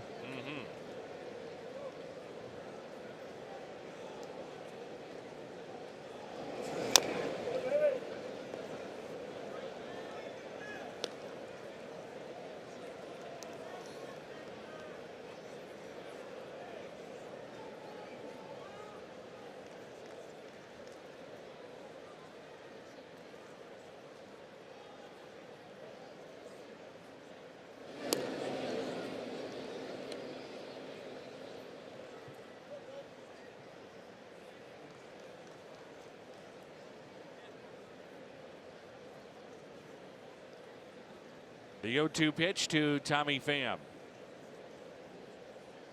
Instead of check on Greg Garcia.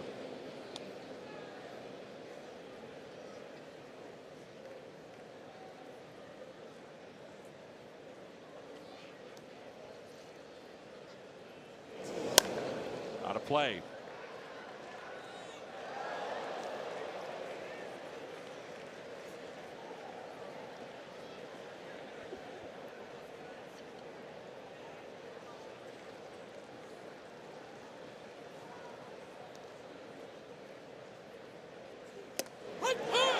Strikeout to Tommy.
Wherever legendary MLB moments happen, Budweiser will be there.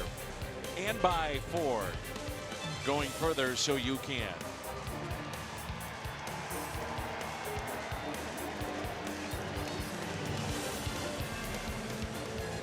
Two our score. Jordan Hicks, their Chevy called to the pen. Came in with the no-hitter on the line in game 1. Got the first out in the 8th, and then Phillip Ervin broke it up with a single.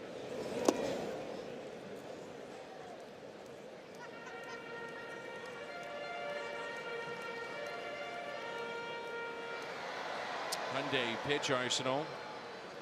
Fastball, slider.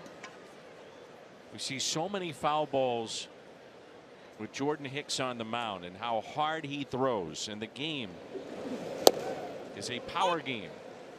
The batters hitting home runs and relievers throwing 95 or above consistently, and makes you wonder if that's why we see so many foul tips going off a mask of a catcher or off the body, off the umpire. The 1-1 slowly hit left side. Munoz gloves and makes the play for the out.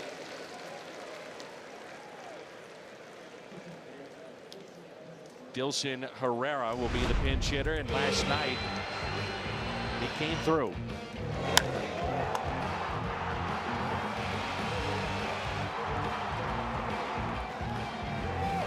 Cardinals were an out away from putting the Reds away in game 1. Home run tied it up, and then Herrera put them on top. And a 2-1 victory.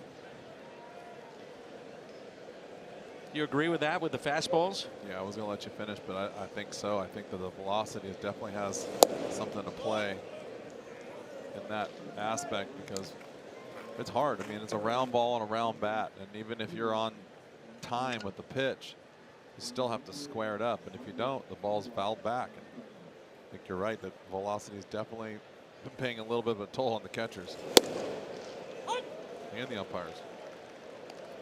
A ball and a strike. Herrera has one home run. That was pinch hit homer against the Cardinals earlier this month back home in St. Louis. The 1-1.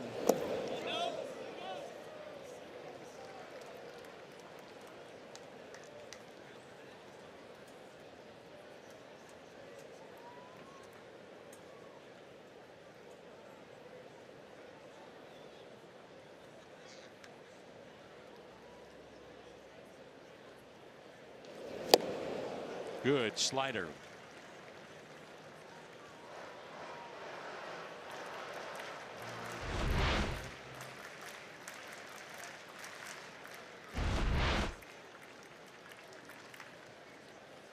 Two and two.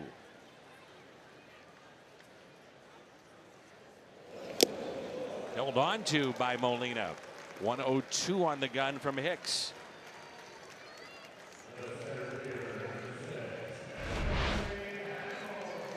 Good fastball right here. Talk about the foul tip right there. Foul tipped it right back in the glove, but definitely onto something there. Danny Mac.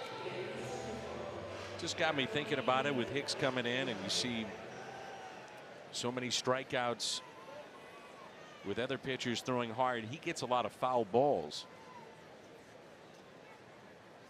Now 2 outs, and here's Billy Hamilton. Hits it up the middle, and a base hit. The go-ahead run is aboard. Well, this is where you're asking Hicks to still get the hitter, but be quick to the plate and give Yachty a chance. Well, the good thing about Jordan Hicks is he doesn't have to use everything he's got to get velocity on the ball. He's got good run, so this shouldn't be a tough task for him. Mentally would be the challenge as far as just trying to rush and stay under control and not really worry too much. Let Yachty do the work.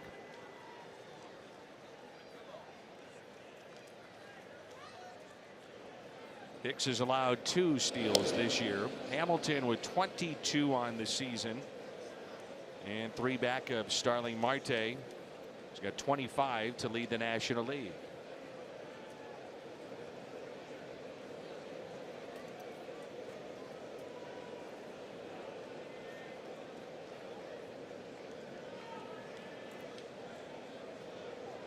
I think it's also interesting as a hitter with a guy that you know can steal, like Billy Hamilton. You know, Peraza, do you take a pitch or two to give him the opportunity, or can you allow yourself to fall behind in a count? Yeah, I don't know if you can allow yourself to fall behind in the count, or not what you want. But I got my trusty little stopwatch out, and that first pitch to the home plate was a .95. And you know, we talk about this 1.2, 1.3 is average time to run on. 1.3 is below a second to the plate, and that has to do with a little bit with 102-mile-an-hour fastball. Second pitch, he was just 1.1, so not even for speedy runner Hamilton to get to second base with Yachty throwing the ball. If Yachty has a chance and it's under 1.2 and he gets it cleanly, I mean, he's getting the guy. I think with Hamilton running, you got to be 1-2 and below. Anyone else, 1-3 is fine. 1-3 is about usually that trigger to go ahead and run. Obviously, his clock is a little bit quicker.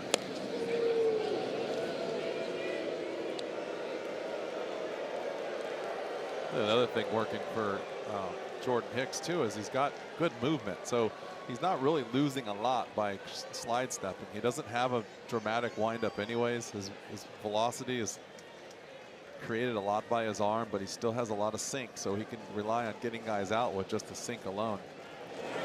He is running, and the pitch is hit in the air to right, and Fowler with the catch. It was 1-1 to the plate, so Hicks, a scoreless 8th. We're tied. It's 2-2, so we head to the 9th in Game 2.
into the ball game at home, tied going into the 9th, and the closer is in. It's our Chevy called to the pen.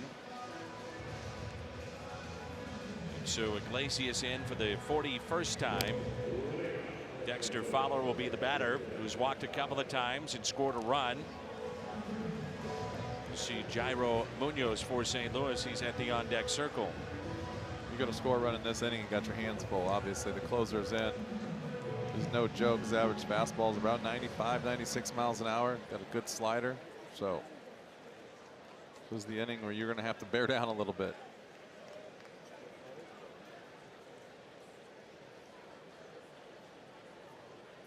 Down deep, you really don't want to go into the bottom of the 9th tied on the road. And strike one on Fowler.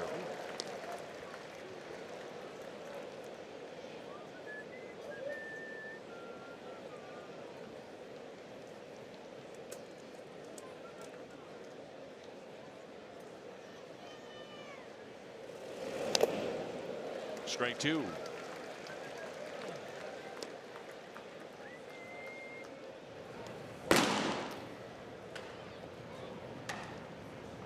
Someone is whistling just near a field mic. Are you sure it's not in your own head? Maybe it is. The way things have gone. Are you hearing things over there, partner? No, I'm not.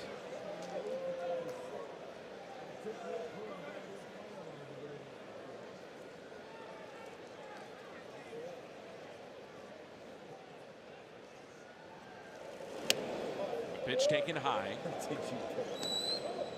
2-2.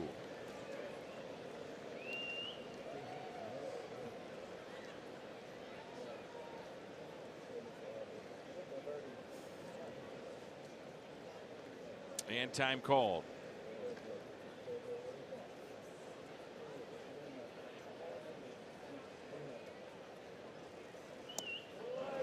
Pitch down and in.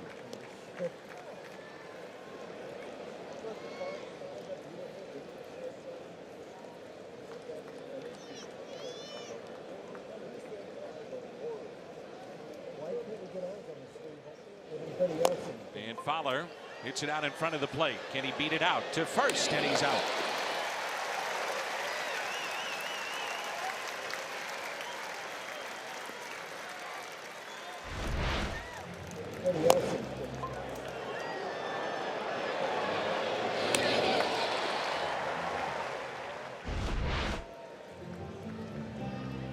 There's Munoz. Harrison Bader at the on-deck circle. Munoz with an RBI double back in the 7th inning. 1 for 3 on the night.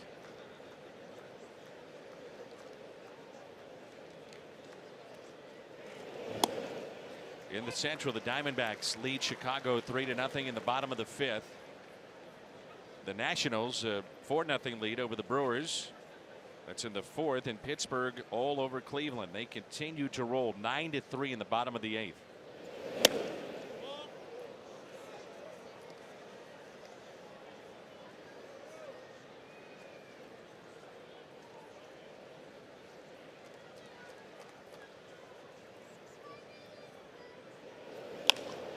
Little flare out to shallow right field.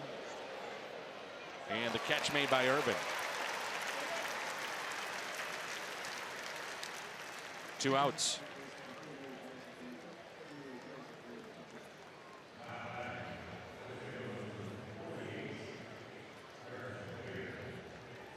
Harrison Bader, the pinch hitter.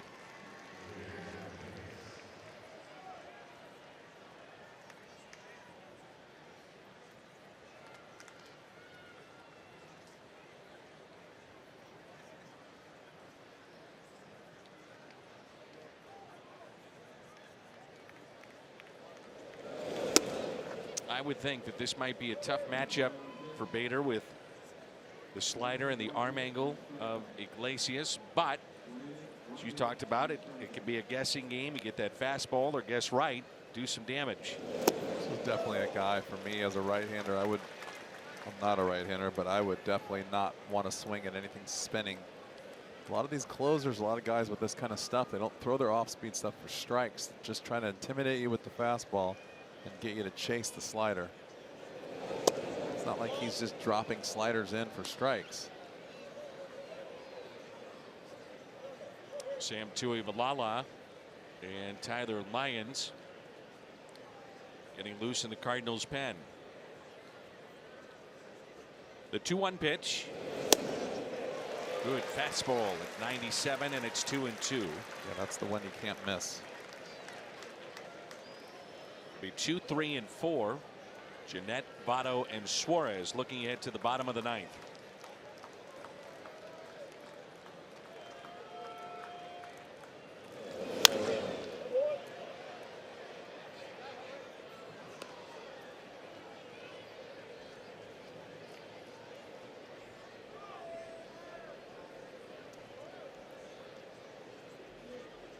Been some talk that teams would be in on Iglesias, and you could see why. I think he's got to be one of the toughest at bats, especially in the Central. And a strikeout of Bader. Jeanette leads it off when we come back.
By Mike Myers and Jordan Hicks. Here's Tyler Lyons. A couple of tough lefties here, all-stars, and Scooter Gennett and Joey Votto to start, and then Suarez, who tied the game up back in the 7th with a 2-run homer.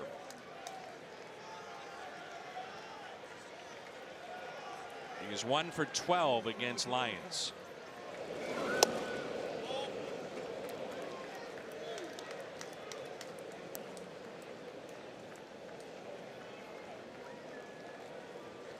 Lyons, key for him, consistency with that breaking pitch. The 1-0. Pretty good pitch right there. It's talk about the guessing game. Scooter Gennett was definitely looking for the fastball right here.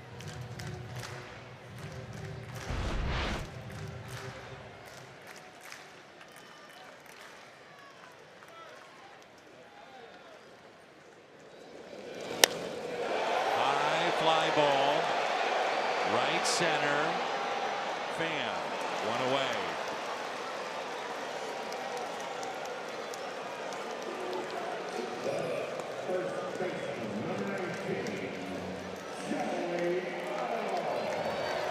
The batter is Votto.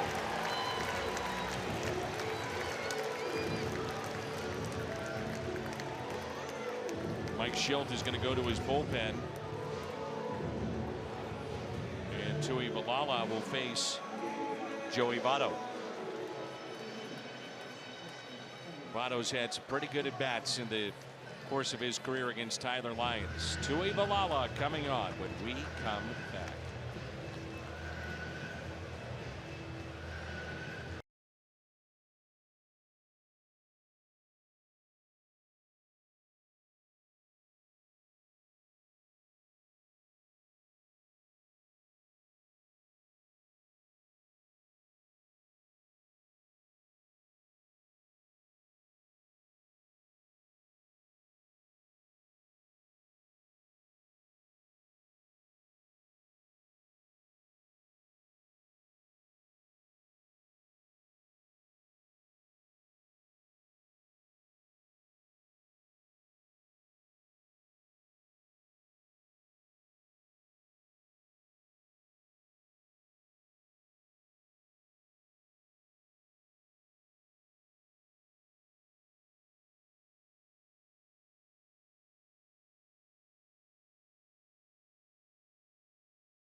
On the mound, Joey Votto against Tyler Lyons, 7 for 16, 3 doubles, 2 home runs, 2 walks.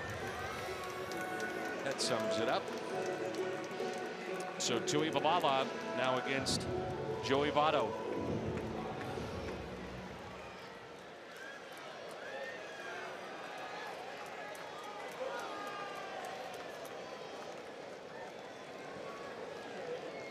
He's 0 for 2 with the strikeout against him. Votto rips it, but foul.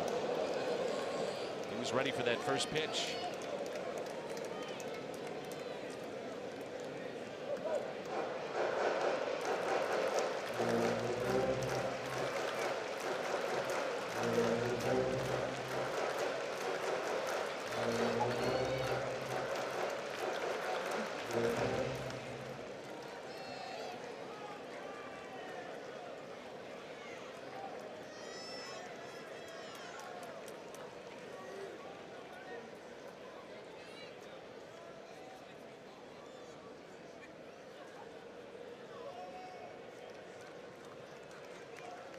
Joey Votto trying to make sure that fan is okay. He's distracted. Well, he got the baseball, seems to be okay. And the 0-1 pitch. He's still not paying attention, as I was just told. Come on, people. In the front row.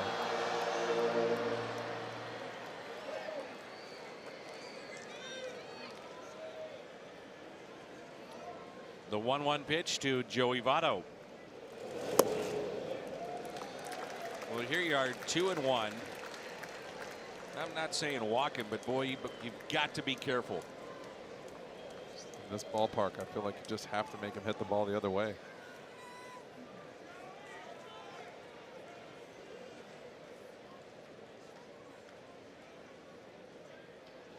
And Votto pulls it foul. Change up out in front.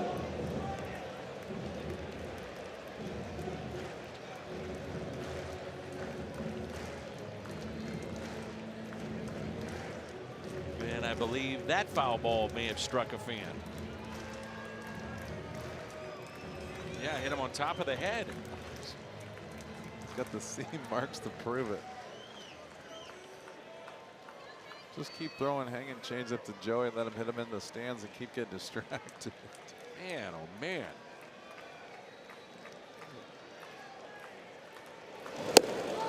strikeout of Votto. I truly believe that's the way you have to finish Joey Votto. You have to go up, you have to go hard. He's going to take a lot of these pitches. He's going to swing at a lot of these pitches because he's looking for your best pitch, which will be the changeup with the slider. Good job right there by Sam.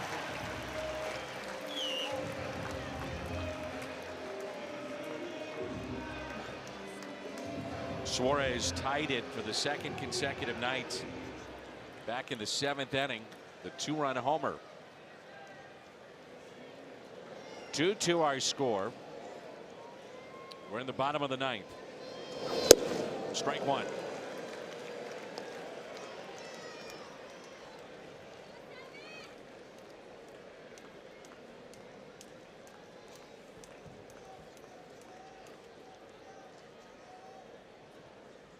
And the 0-1.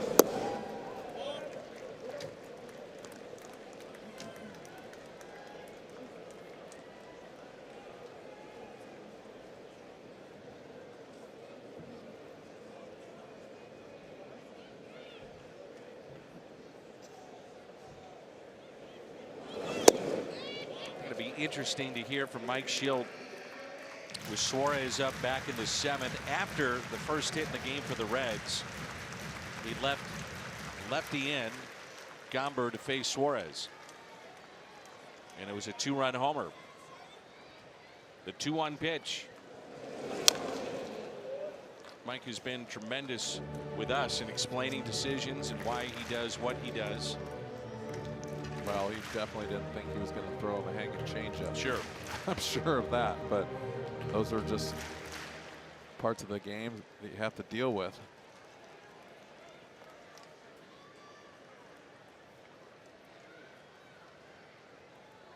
And the 2-2 pitch.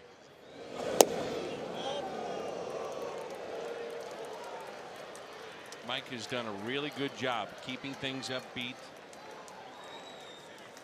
trying to keep the level of excitement up, even though last night was a very disappointing and tough loss. 3-2 pitch. Got him. Sends us to the 10th.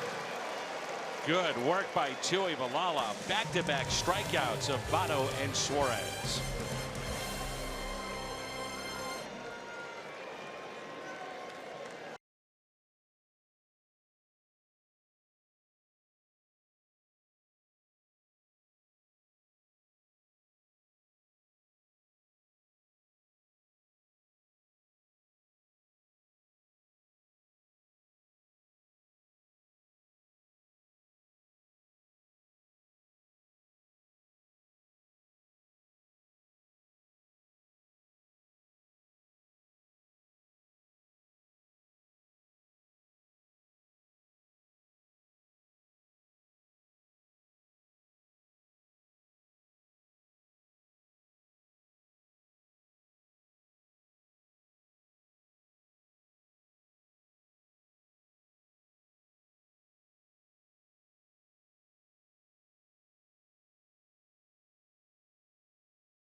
The Great American Ballpark in Cincinnati with Jim Edmonds and Jim Hayes. I'm Dan McLaughlin. Game summary, 2-2 our score. Austin Gomber had a no-hitter going into the 7th inning. Got the first man, that was Scooter Gennett. Then Votto was single and a 2-run homer by Suarez to tie the game up at 2-2. Top of the lineup, Matt Carpenter to lead it off. He has walked tonight over 3. And Carpenter on the first pitch hits it a mile high. Backing up, Suarez One pitch and one out.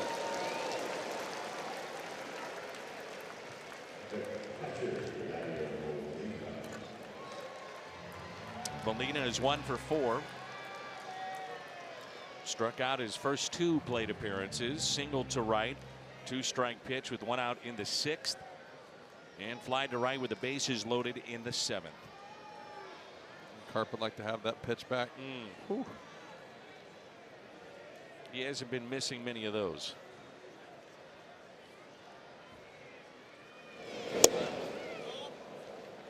Third baseman Suarez guarding the line. Outfield is straight away. If you want the girl that got hit earlier, you hear me? And the 1-0. Hit earlier by the baseball.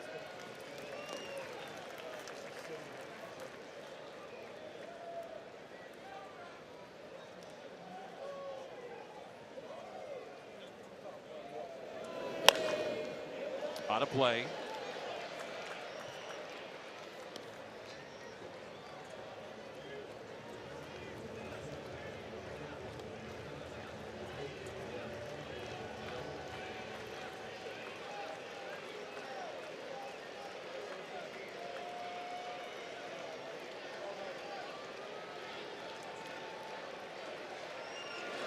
Molina to short. Peraza, long throw. Nice play.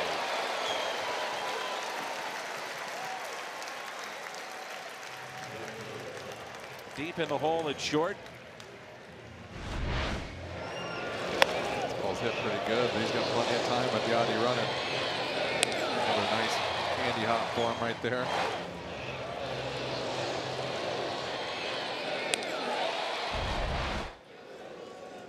Paul DeYoung, he's due. He has stung some balls on this trip. Nothing to show for it. Did have, though, the double earlier tonight, but had a couple of baseballs that he hit hard in series in Chicago. Wynn knocked that down.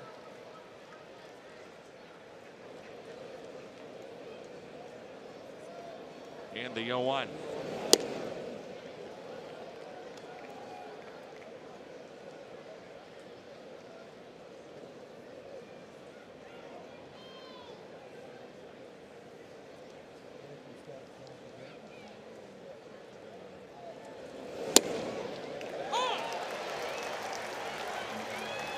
One ball and 2 strikes.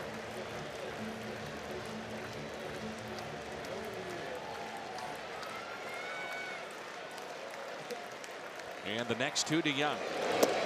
2 and 2.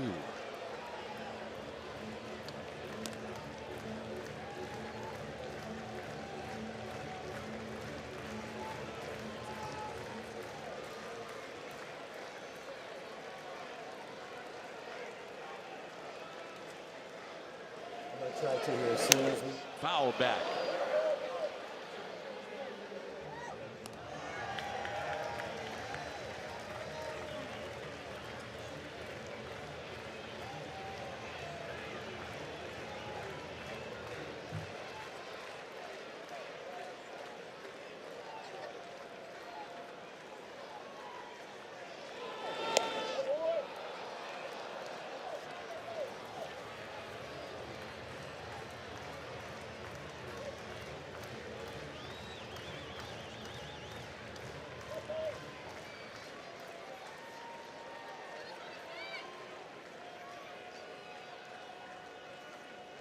The 3-2 pitch. And he walked him. The Young may have thought he was out.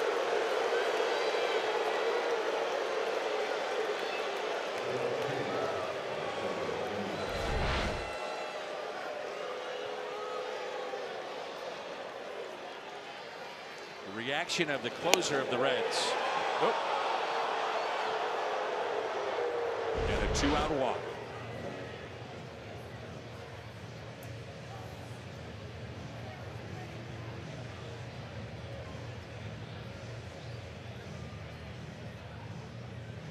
Nobody up in the pen of the Cincinnati Reds.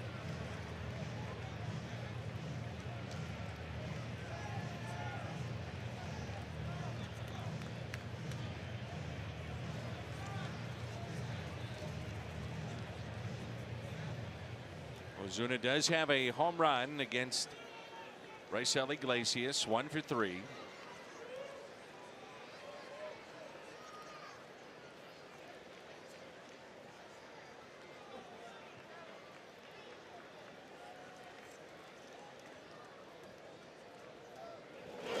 And ball 1. I think that mound visit right there was Riggleman to go out there and kind of calm everybody down and not to show up the umpire and not to get carried away. Still got a game to win. I think you got opportunity where Scooter already went to the mound, so there's your mound visit. So you might as well go out there and kind of make sure everyone's on the same page. Out of play.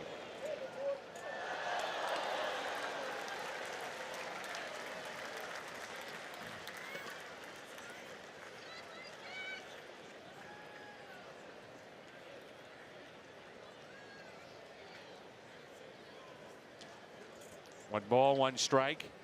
Ozuna with 10 home runs this year. A double to left center back in the second. 1 for 4.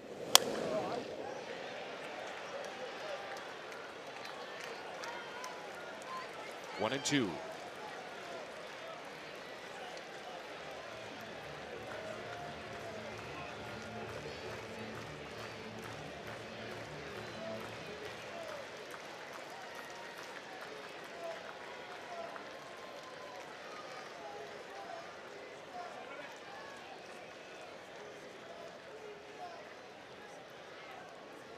Pretty interesting right here. He went with the fastball. Ooh.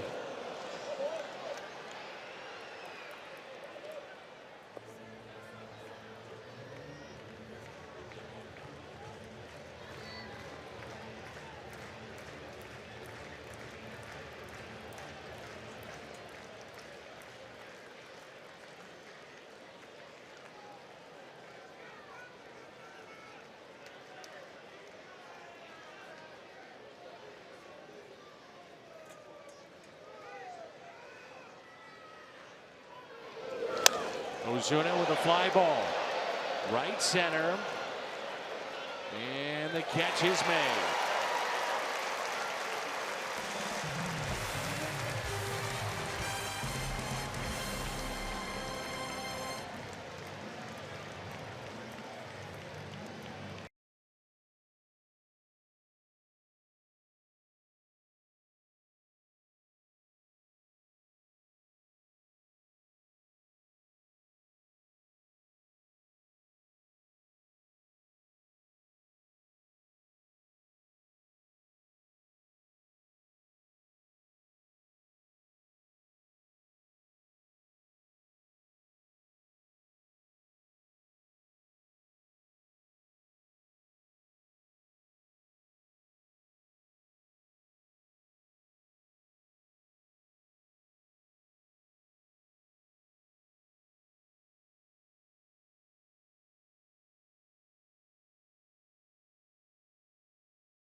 Foul ball earlier tonight was hit right above her eye, and we told you that she did not need stitches.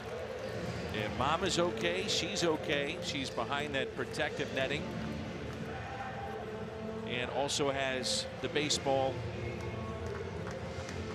So good to see her here. Everything's okay.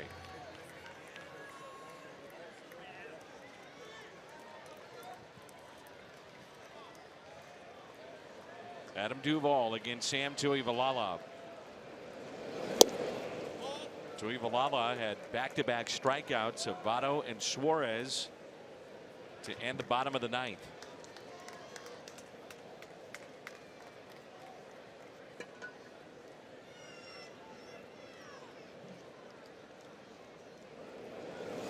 And the 1-0 out to shallow center. Pham coming on. Can't come up with it.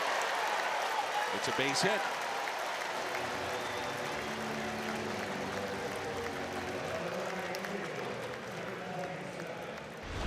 Muscled it out to center field.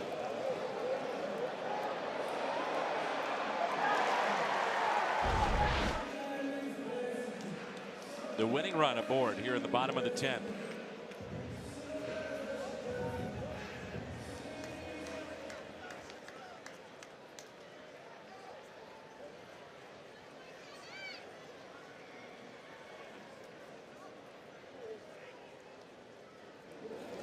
Irvin squared to bunt, and he's hit by the pitch, and Mike Shilton, the Cardinals, may want to come out and say that he offered at it. Wow. I almost think that was a foul ball as much as You can see Mike going Shilton around at it. pointed to James Hoy, the home plate umpire, to check with Jeff Kellogg, the crew chief, if he offered at it.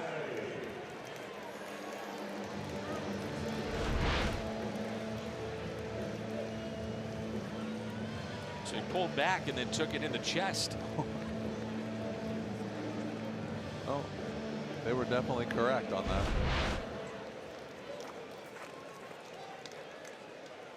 It's a tough way to move the runner over right there. Tough way to get on. There's Kurt Casale, base hit, may win it.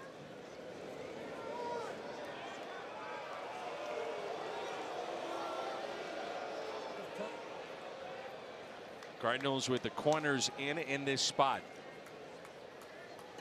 And it's one of those things. Do you take 3 cracks at it swinging away, or do you bunt?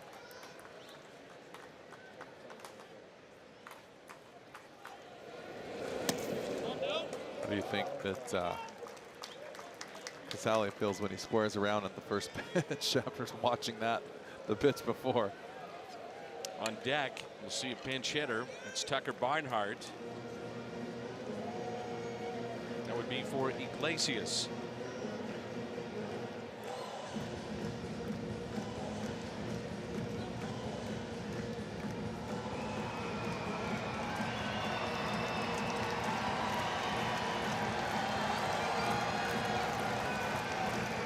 The wheels spinning again on both sides. This is an interesting situation because you get the bunt, you walk Barnhart, you got Billy Hamilton and Peraza to deal with. No easy way.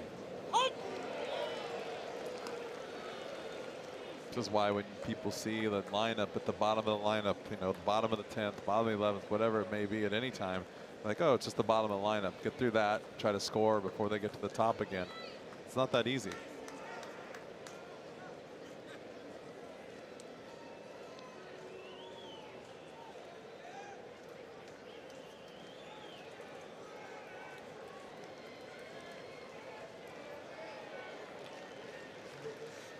One ball and one strike.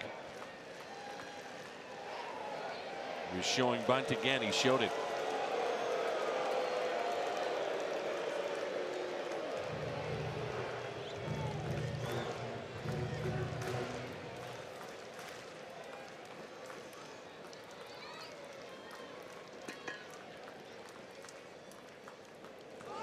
Squares, gets the bunt down. Munoz to third. They got him. Somehow, even with a high chopper off the plate or in front of the plate, they still get Duvall at third. And Jeb Riggleman says, we're going to challenge this. Boy, how is he not safe at third base? Looked like it didn't really slide that hard. Like you took it for granted that he was just going to go to first base. It's kind of an easy slide. Didn't really carry himself to the bag.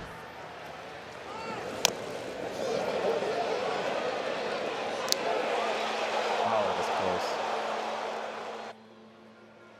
It's a heck of a play by Munoz.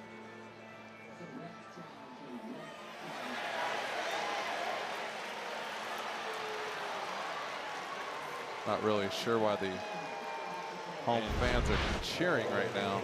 Yeah, the call stands, and they get the lead runner. Some kind of play right there by Munoz. The ball, though, that's bunted that high, the ball has to be safe at third base. I already took for granted he was going to be safe, and I was waiting for Munoz to throw the ball to first base. It's a big, big play.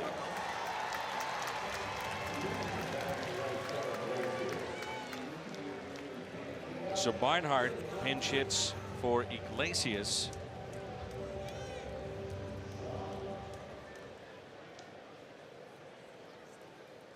Winker and Dixon still available on their bench.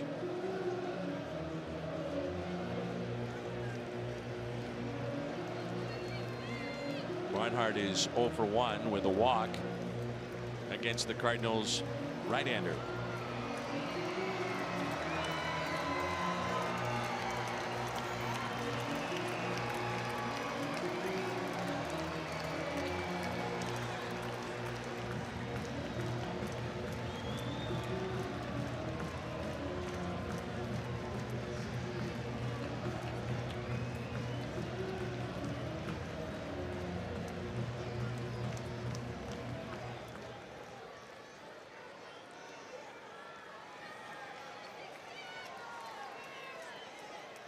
So one out and runners at first and second.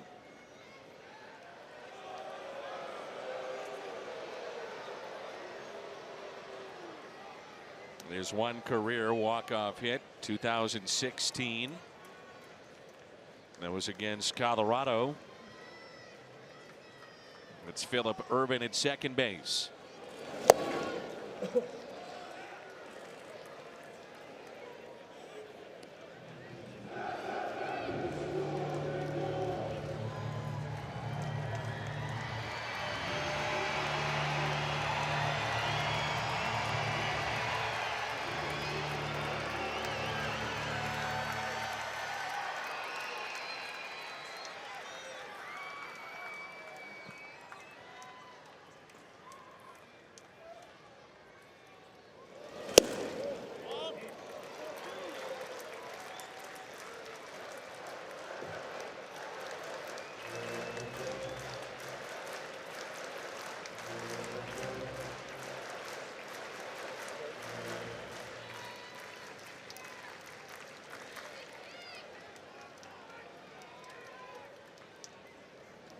The 2-0 pitch to Tucker Barnhart.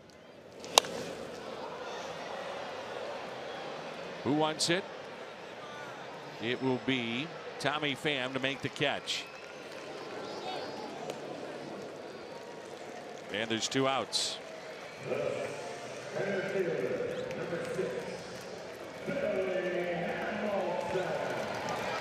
Joey Valala, 1 out away from pitching out of trouble here in the 10th. Thank you very much to Munoz making that play. He made a nice pitch right there. I think Barnhart got a little big, wanted to go for the homer. Sometimes you get a little long, and it's exactly what happens. You pop up a nice pitch to hit 2-0. Hamilton 1 for 3 with a single to center. A lot of room on the left side of the infield. He's the kind of guy that can just slap it the other way. See DeYoung trying to keep Urban close at the bag at second base. And Munoz, is he too close to the bag at third? Yeah, don't worry about the runner right now. I'm concentrating on filling up the infield full of defense. That's my point. You're right. I mean, he's a slap hitter. You're giving him basically the entire shortstop and third base area to slap the ball through. Unless this spray chart says he's a pull hitter on the ground, that makes me nervous. And the 0-1. Now 0-2. Let's see, with 2 strikes, how the Cardinals want to play it defensively. He might be also trying to pitch him in. And pulls on the inside. Playing the pull, pitch him in. Ozuna may be too deep in left as well. But Billy Hamilton is not going, you wouldn't think, hit one over his head.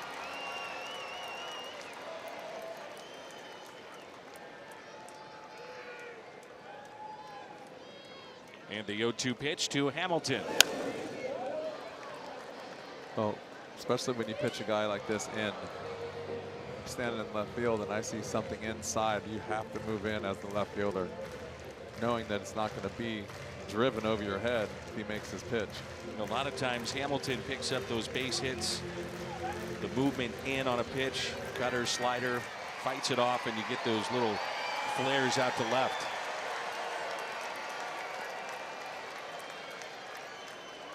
Nothing in 2 the count. And Hamilton drives it into right. Fowler going back, and he's got it. Good work by Sam Tuivailala.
On a base hit by Jose Martinez in the 7th with 2 outs. A double by Jairo Munoz. A no-hitter intact. Then a base hit, and this was after the alarm went off and a delay in the game. The no-hitter still intact. Gomber back out there in the 7th, got the first out. Then a base hit. Suarez stepped in and tied it up. Tied it up at 2, and another outstanding outing for a Cardinal rookie. Amir Garrett is our Chevy call to the pen. Cardinals, by the way, the first team to have rookie starters not allow a hit over their first 6 innings in consecutive games since the 1964 Kansas City Athletics.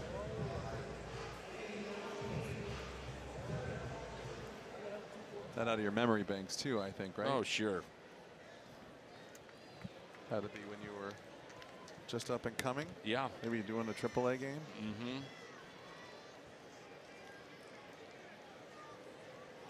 Up and coming star. Oh, sure. Here's Greg Garcia. Amir Garrett, the new pitcher.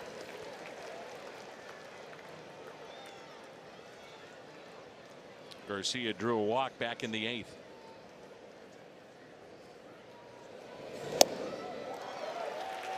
Nothing in 2. Garcia here, then Tommy Pham and Dexter Fowler. I don't know about you, I thought Billy Hamilton gave that a ride. Definitely sounded loud from up here. I thought it was going to go a little bit further than it did. Garcia waves at it, strikes out. This guy's got some good stuff right here. Garrett's got a good fastball and a nasty slider. Cardinals have struck out now 11 times in the ballgame.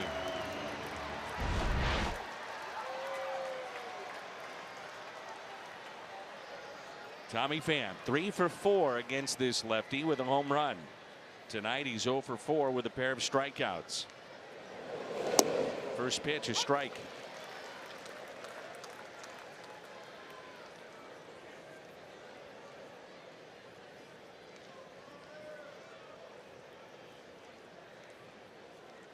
The 0-1. Fastball high at 97.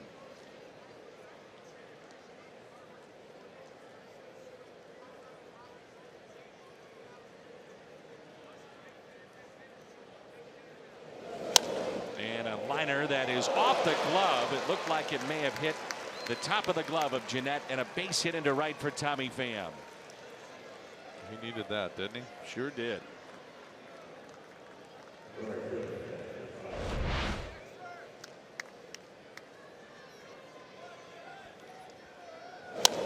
Just above the glove. Skeeter Jeanette. I thought he was going to catch the ball. Every time he jumps or does something, it seems like it's going to work out for him right now. So wouldn't have surprised me one bit.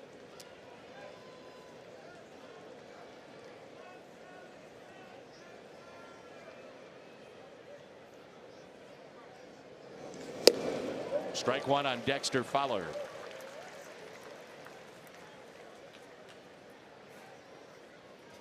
Fowler with a pair of walks tonight and a run scored.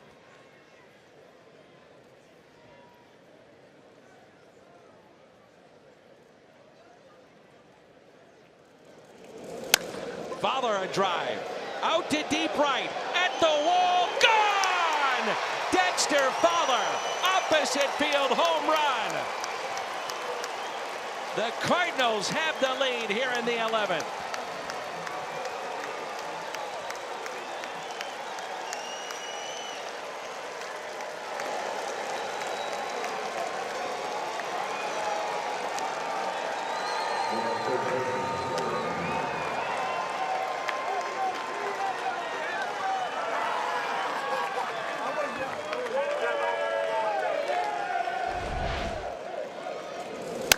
Never know in this ballpark, Danny Mac. He knew that ball was gone as soon as he hit it.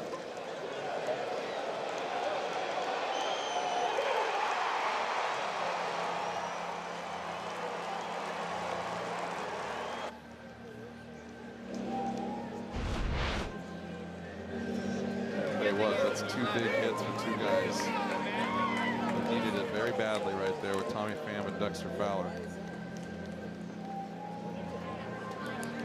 Good job by both of them, staying inside the ball too off a lefty. On the day's work, my friend. On base 3 times and a 2-run homer for Dexter Fowler.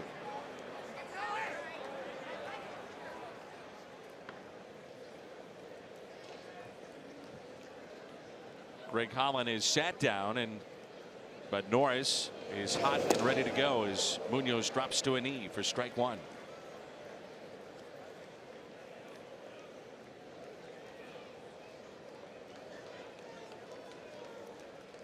He's laughing. I love it. This kid can play. He's getting better and better every time he goes out there. He's got a little personality too.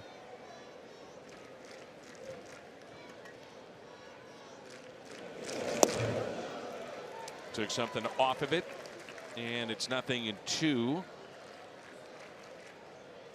The Reds have the top of their lineup. Looking ahead to the bottom of this 11th inning. Peraza, Jeanette, and Votto. Munoz with a fly ball into right. This will be out number 2.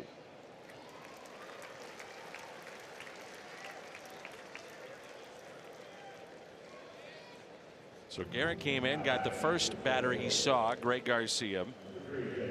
Tommy Pham the base hit into right, and Fowler a 2-run opposite field home run.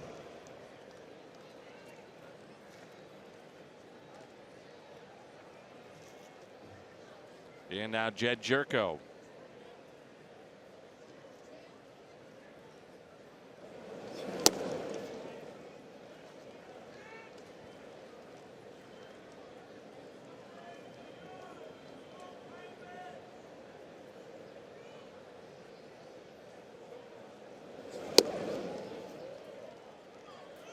After such a tough night in game 1 and the way things were unfolding here in game 2, give the Cardinals credit.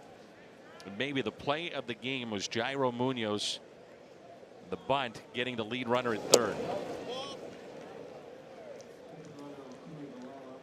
3-0 the count. You know, Jerko's got the green light with a fastball more than likely coming. See what he can do with it. Way outside.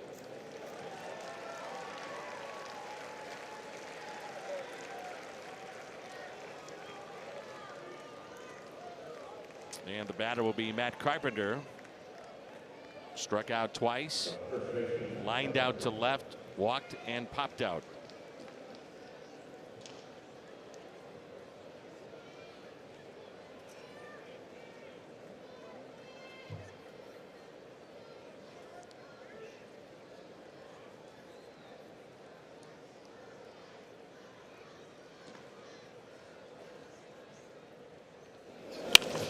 And a ground ball that's hit to first, and that will send us to the bottom of the 11th.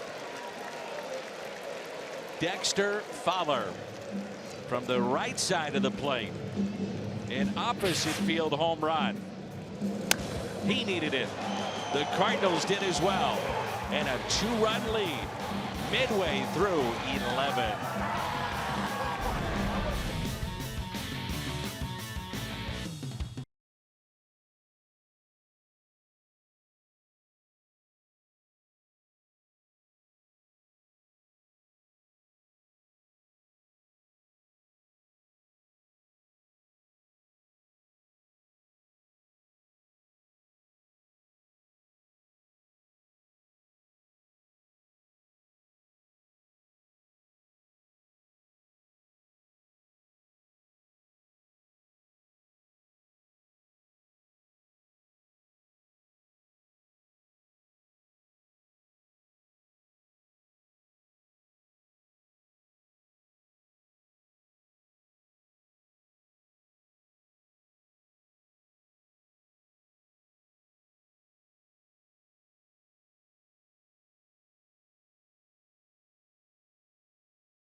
Run opposite field home run, and the Cardinals have a 4-2 lead as we head to the bottom of the 11th.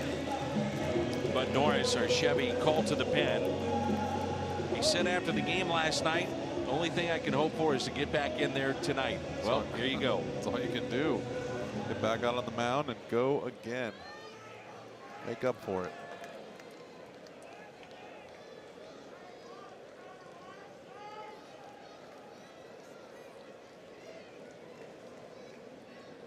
He's got the top of the lineup, Jose Peraza. Ball 1. Peraza has grounded out twice and flied out twice. He's 0 for 4, but he's 2 for 6 against Norris. Jeanette to follow, and then Joey Votto. And the 1-0 pitch by Norris. Popped up. Carpenter giving chase back to the infield. Watch out. Up on the tarp, he seems to be fine. Playing in a visiting ballpark always gets you a little nervous when you see that. I don't like that at all. A tarp, somehow it'll come up and get you.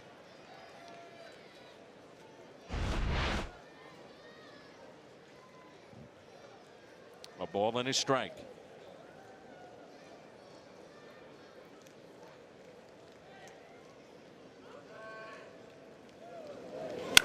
Peraza, base hit.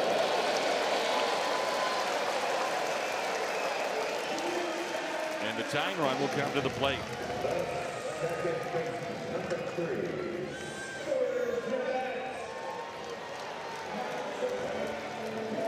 They've got back-to-back lefty batters that are awfully tough. And Jeanette and Votto, and then Suarez after that, barring a double play. This will not be easy here in the home half of the 11th.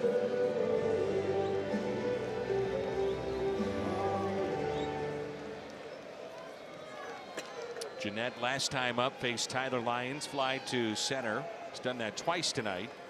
Also twice fly to left. The Reds with 5 hits, the Cardinals with 8. St. Louis again missed opportunities at times tonight with 9 left on. They lead 4-2. And strike one. John Brebbia starts to throw in the Cardinals' pen.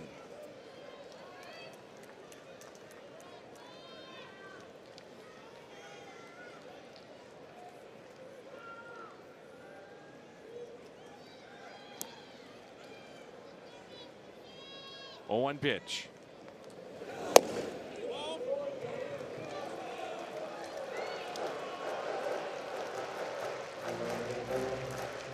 A ball and a strike. Jeanette this year with 16 home runs.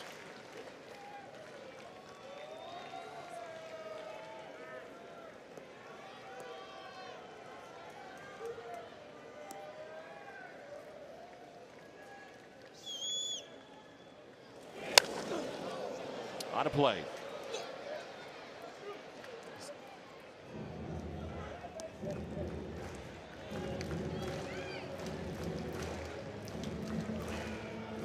Cardinals have used Myers, Hicks, Lyons, Tuivailala, and now Bud Norris.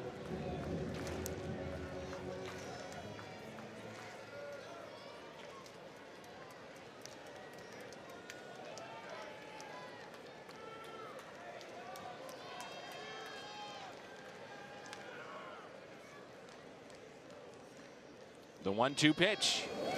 Spoiled.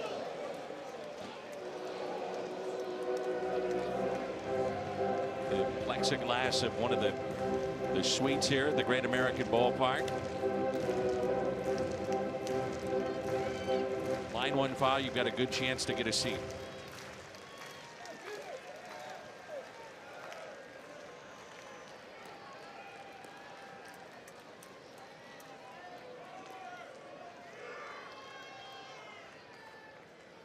The 1-2 pitch could be 2. Out there onto first, and it's thrown away. So Jeanette will wind up at second base, and Aaron DeYoung. That eliminates the potential, the ground ball double play, and it brings in Joey Votto, and one swing can tie it up. This was a great pitch right here, exactly where Yachty wanted it. Just a bad throw by DeYoung. An unlucky bounce.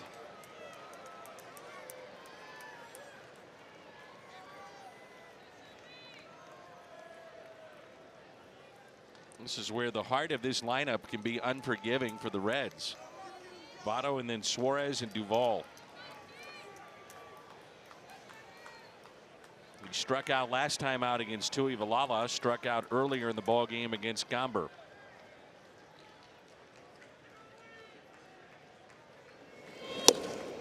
Challenged him with a fastball at 95.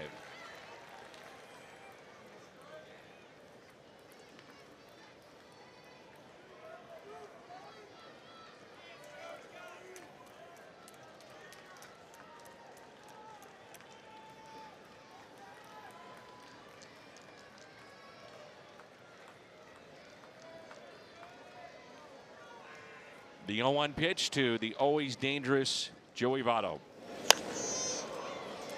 0-2. If you're Norris, you don't have to give in, obviously, here on 0-2. Well, I think you stay inside there and you stay hard and up, or you stay away and up and hard, make him hit the ball the other way. But you got to be careful with that slider here, because that's what he's protecting against. And nice easy swing with a spinning slider can go a long way. You mentioned that you feel you got to pitch him up in this spot. Try to get him to chase, and if he doesn't chase, it depends on how aggressive he's being, but just definitely got to be careful with the off speed. 0-2 the count. The next to Votto.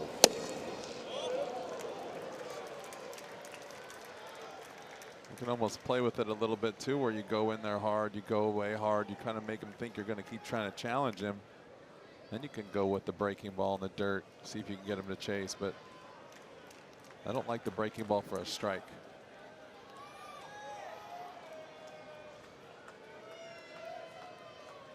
One ball and 2 strikes.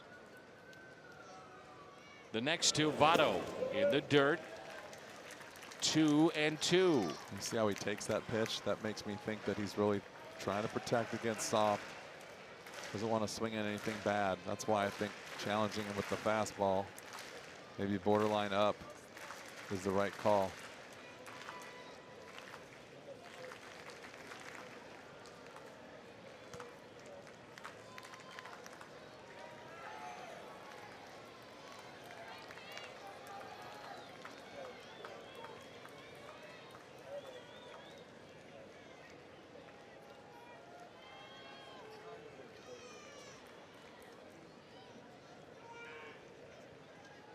The 2-2 pitch from 0-2 to 3-2. So now Norris is one of the biggest pitches of the game right here. It's okay. I stay with what he's doing. I like that. The fastball up, the slider in the dirt. Take your pick. Don't give in to him. You have an open base. See if you can get him to get himself out. And if you can't, then you go to work on the next hitter. 3-2 pitch to Votto. Inside corner. Struck him out.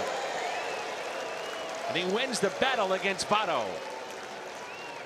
A great job by Norris right there. That's exactly what I'm talking about. He's not looking for a fastball. He's trying to protect. Good job right here by Bud.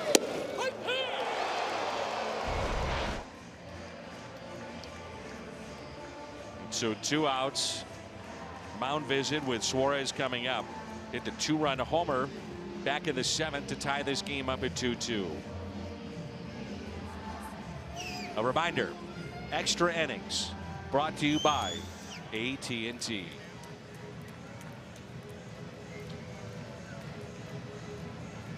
Last time that Votto struck out 3 times in a game, September 30th. Last season at Chicago, so it's been a while.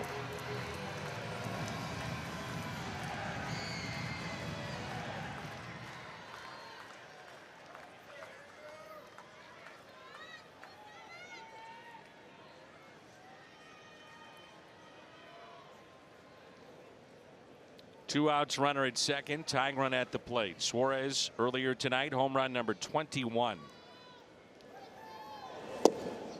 And ball 1.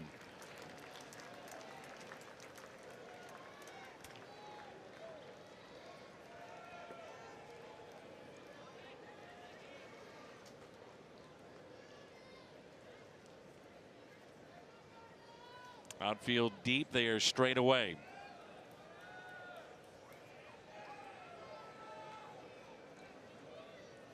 The 1-0 pitch off the plate.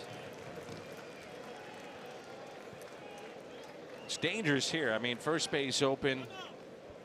You just saw the head-to-head matchup, and now it's an intentional walk. But you bring in a guy like Duvall, you know he's got power, and he represents the winning run. Yeah, but you go back to Suarez, and you see that he's 4 for 4. Everybody in the ballpark, in the dugouts, know that he's 4 for 4 with the home run, and Bud does a nice job right there. He throws sliders that he thinks he can get, maybe a swing and a chase, maybe a rollover, and if he doesn't get it, then you move on to the next guy. And this is just how you have to play the game. You have to slow the game down and go pitch by pitch, hitter by hitter, and not get too crazy and carried away.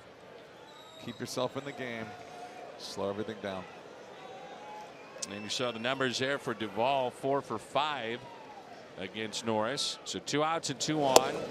First pitch is strike.